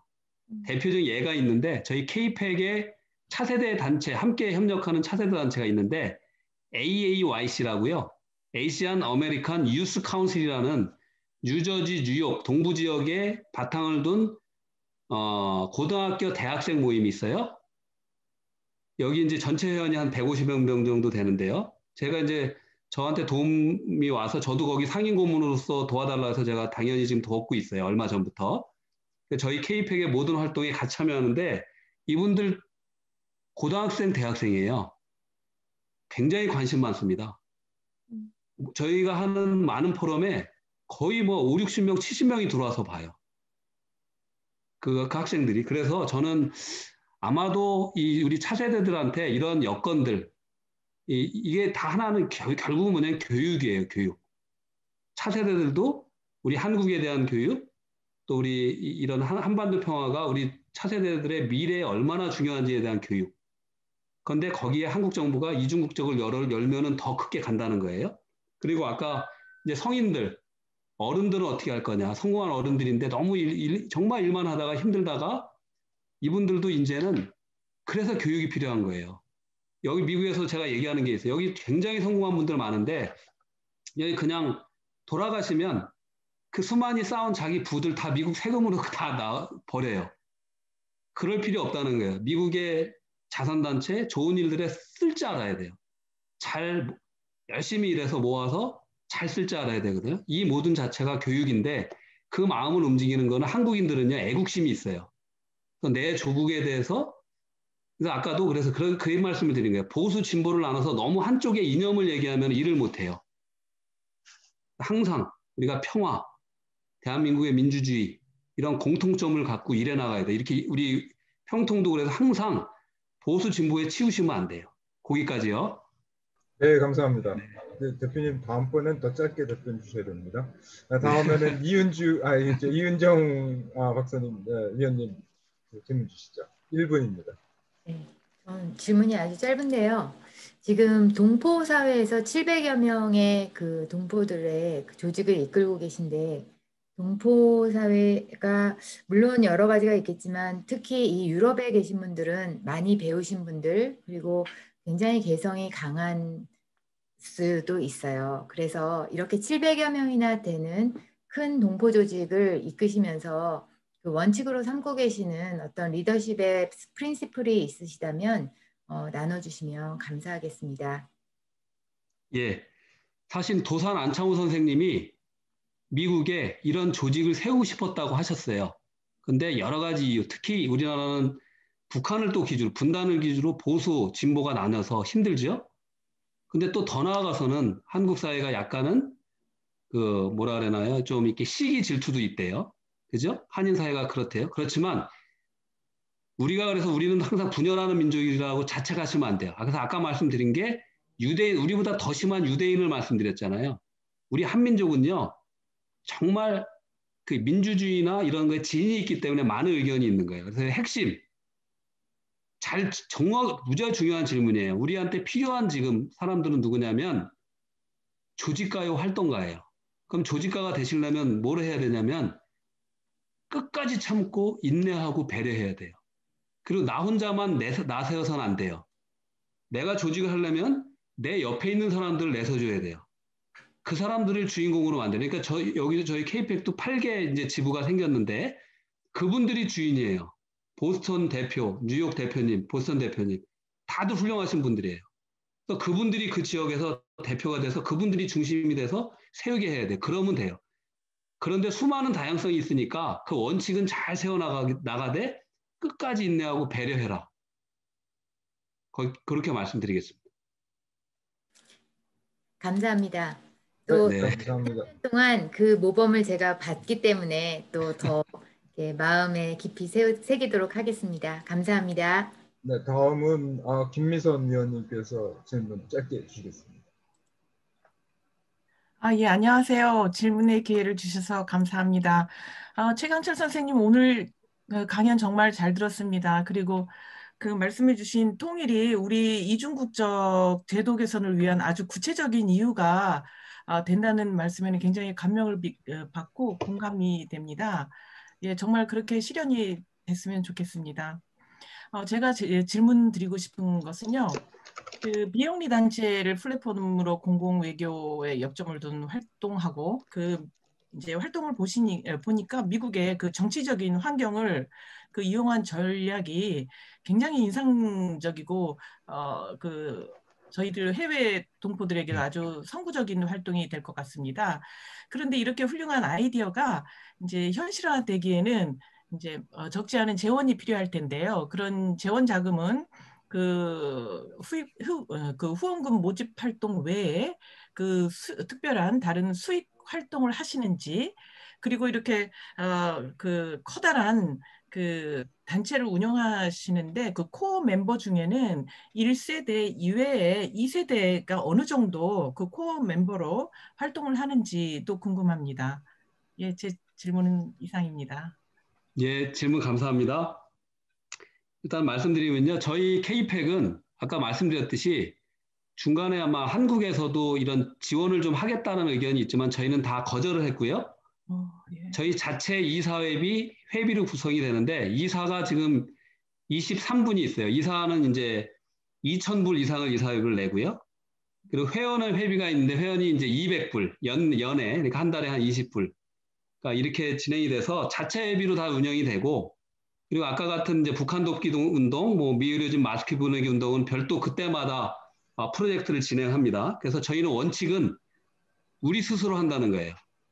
우리 스스로, 우리 K-팩이 스스로 그래야 된다. 그리고 오히려 이제 거기가 더 많아지면 더 많은 사업을 할 수 있는데 한국에다 절대, 특히 한국 정부기관이나 이런 데는 절대로 받지 않는 게 원칙이고요.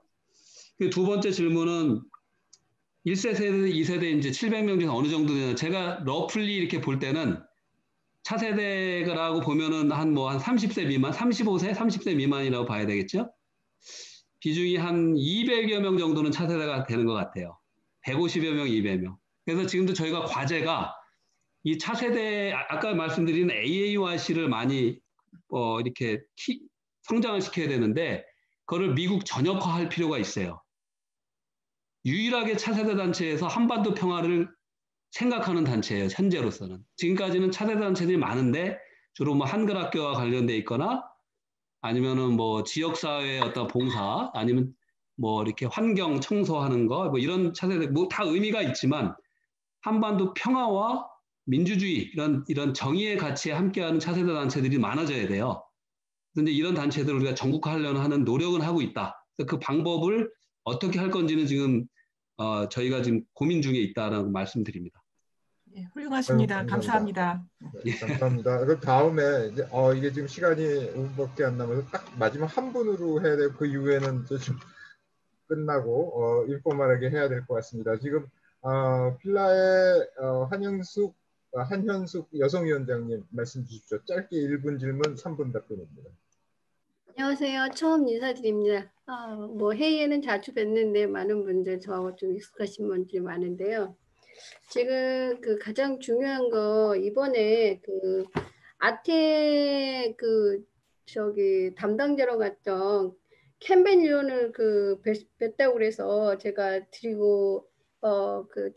질문을 드리고 싶은데요. 커트 캠벨 의원이 되게 보수적인 성향의 정치인이고 북한의 문제에 있어서는 보수적인 사람으로 알려드리는데 그때 만났을 때 그분이 북한을 받아들이는 그런 수용도라든지 그 말하는 저기에서 얼마만큼 북한을 이해하고 있는지 그걸 좀 자세하게 듣고 싶어요.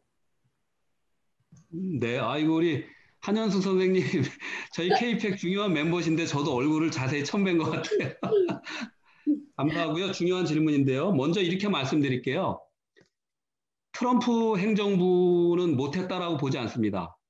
트럼프 행정부는 탑다운 방식의 가능성을 보여줬어요. 그런데 이제 바이든 행정부잖아요. 그렇다고 바이든 행정부가 옛날에 오바마 때 정책에 이긴 어떤 전략적 인내, 스트래티직 페이션스로 돌아가지 않을 거라고 봐요. 그때하고는 많은 환경이 바뀌었죠. 그건 뭐 제가 몇 번 말씀드렸으니까. 근데 이 문제가 있죠. 지금 질문으로 들어가면 트럼프 행정부는 백악관 내에서 탑다운을 했기 때문에 자기 주도로 했어요. 사실 국무부하고 싱크탱크 전혀 중요하지 않았어요. 근데 바이든은 본인도 그렇게 공약을 했기 때문에 전략적 인내로는 안 가지만 이 사람이 수많은 얘기를 들을 거예요. 그게 또 하나의 장점이자 단점인데 바이든이 들어야 될 한반도 전문가, 아시아 전문가가 2,000명이에요. 미국의 싱크탱크가. 이게 이제 골치 아플 수도 있다는 얘기예요. 그런데 커트 캠벨로 돌아가면 이 미국의 싱크탱크 중에 한 분들이에요. 다들 많은 사람들 중에 한 분인데 미국에 있는 싱크탱크가 뭐가 문제냐면 말씀 아까 드렸듯이 많은 부분 일본의 어떤 자금을 받아서 운영되는 게 많지요.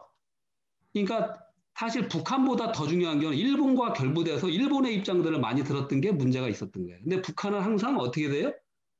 일본은 북한을 매개로 자국의 군사력도 그걸 교모하게 사실 이용하잖아요. 그래서 저도 우려가 되는데 어쨌든 그때 11월 19일인가요? 그때 만났을 때는 저희 의견을 물론 좀 받아서 얘기하는지는 모르지만 핵심은 이거죠. 저희들도 원하는 거지만 항상 이제 북측에서 레버리지를 올리기 위해서 협상의 레버리지를 올리기 위해서 오바마 때 하고 트럼프 초기 때 항상 미사일 실험을 하거나 핵 실험을 했잖아요. 그거를 이제 하면은 절대 안 된다. 이거는 공통적인 얘기예요. 미 연방 의원들, 중요한 의원들도 우리 한반도 평화를 정말 지지하는 의원들도 그거 하면 다 끝나버린다. 미국의 매파에 그냥 확 묻혀버렸어요. 그래서 이분도 얘기하면서 그때 얘기가 대신에 북한한테 시그널이라도 줘야 되는 거다. 그러니까 적어도 지금 미국이 국내 이슈로 어려운 상황이고 트렌지 타임에 그 내각에 조각을 해야 되거든요. 외교안보 팀을. 그게 보통 6개월에서 1년까지 걸린대요. 그래서 적어도 6개월 안에는 북한이 거꾸로 인내를 해야 되고 또 미국은 사인을 줘야 되는데 이제 아까 질문 중에 하나 나왔듯이 하나가 한미연합훈련의 중지 내지 축소 그리고 더 크게 얘기되는 것들이 북한이 너무 어려워. 진짜 대대적인 식량 지원, 인도적인 지원을 해야 된다라는 거는 그러니까 이 후자는 동의를 했어요. 그리고 메모까지 했어요. 그런데 그러니까 이게 훈련 부분에 대해서는 언급을 못 들었죠. 그 부분은. 그리고 이제 훈련 부분은 물론 이제 질문을 좀 연장하자면 아마 나올 것 같아서 질문이 훈련은 지금 한국의 전자권하고도 물려 있잖아요. 그래서 아마 이 판단하기가 쉽지 않은 부분인데 그럼에도 불구하고 이제 팬데믹 상하고 겹쳐서 어느 정도 시그널은 줘야 된다는 거예요. 그러니까 이걸 축소하거나 어떤 리미트되게 하는 부분 이 부분에 대해서는 그 메시지를 줘야 된다는 게 공통적인 의견으로 보여요. 그리고 어쨌든 캠벨이 아시아 회장 그분은 인도주의적인 부분에서는 아주 감명을 받고 거기에 동의하고 자기가 또 그거를 발언을 그 이후에 한 거로 알고 있습니다. 여기까지 말씀드릴게요. 아유, 대단히 감사합니다. 네, 이제 딱 1분 남아서 1분 안에 최 대표님하고 간단하게 얘기 좀 할 수 있을까요? 지금 이제 더 이상은 시간이 안 돼서요. 일단 공식적인 논의는 여기서 매듭을 짓고 끝나고 나서 시간이 되시는 분들은 이 줌에 계속 남아서 좀 더 최 대표님이랑 이야기를 나누면 좋겠습니다. 그래서 이 지금 질문이 굉장히 많은데 이 많은 질문들에 대해서 또 많은 좋은 알찬 답변을 해주셔서 대표님께 거듭 감사드리고요. 네, 마지막으로 이번 행사를 주관해 주신 영국협의회 장도순 회장님께서 참석하신 모든 분들과 또 우리 최 대표님께 감사 인사를 포함한 마무리 말씀을 해주시겠습니다. 회장님. 오늘은 사실 유중화 그 유럽 중동 그 지역회의가 주최하는 거라 제가 인사말을 안 해도 되는데 이제 이렇게 기회를 주신다 그래서 이제 말씀드리는데 다 지켜보셨듯이 지금 이 최강철 대표께서 공공회계에 대한 식견을 많이 가지고 이제 많이 이제 실천을 이미 하신 분들이고 또 이제 이 정도의 그 얘기는 물론 이제 여러 나라에서 다 참여들 하셨지만 유중화 차원의 그로 높여가지고 좀 더 확대해서 더 많은 분들하고 고민해 보자는 의미에서 유중화 주체로 하고 이제 나머지 준비는 우리 영국협의회가 했습니다. 근데 뭐 역시 기대했던 대로 그 좋은 내용을 그 해주신 최강철 대표님에게 이제 감사드리고요. 그리고 이런 것들을 다 수락해 주시고 해주시는 항상 그 큰바위 얼굴 같으신 우리 박정본부의장님과 성가신을 잘 챙겨준 김봉재 감사님 새삼 오늘 또 그 치하를 드리고 싶고요. 나머지 여러 군데 진짜 여러 나라에서 여러분들 들어오셨는데 뭐 이런 상황 속에서 시간대도 다 드리는데 참여해 주신 모든 분들 환영하고 또 참여해 주셔서 감사하다는 말씀드립니다. 이상입니다. 네, 감사합니다. 마지막으로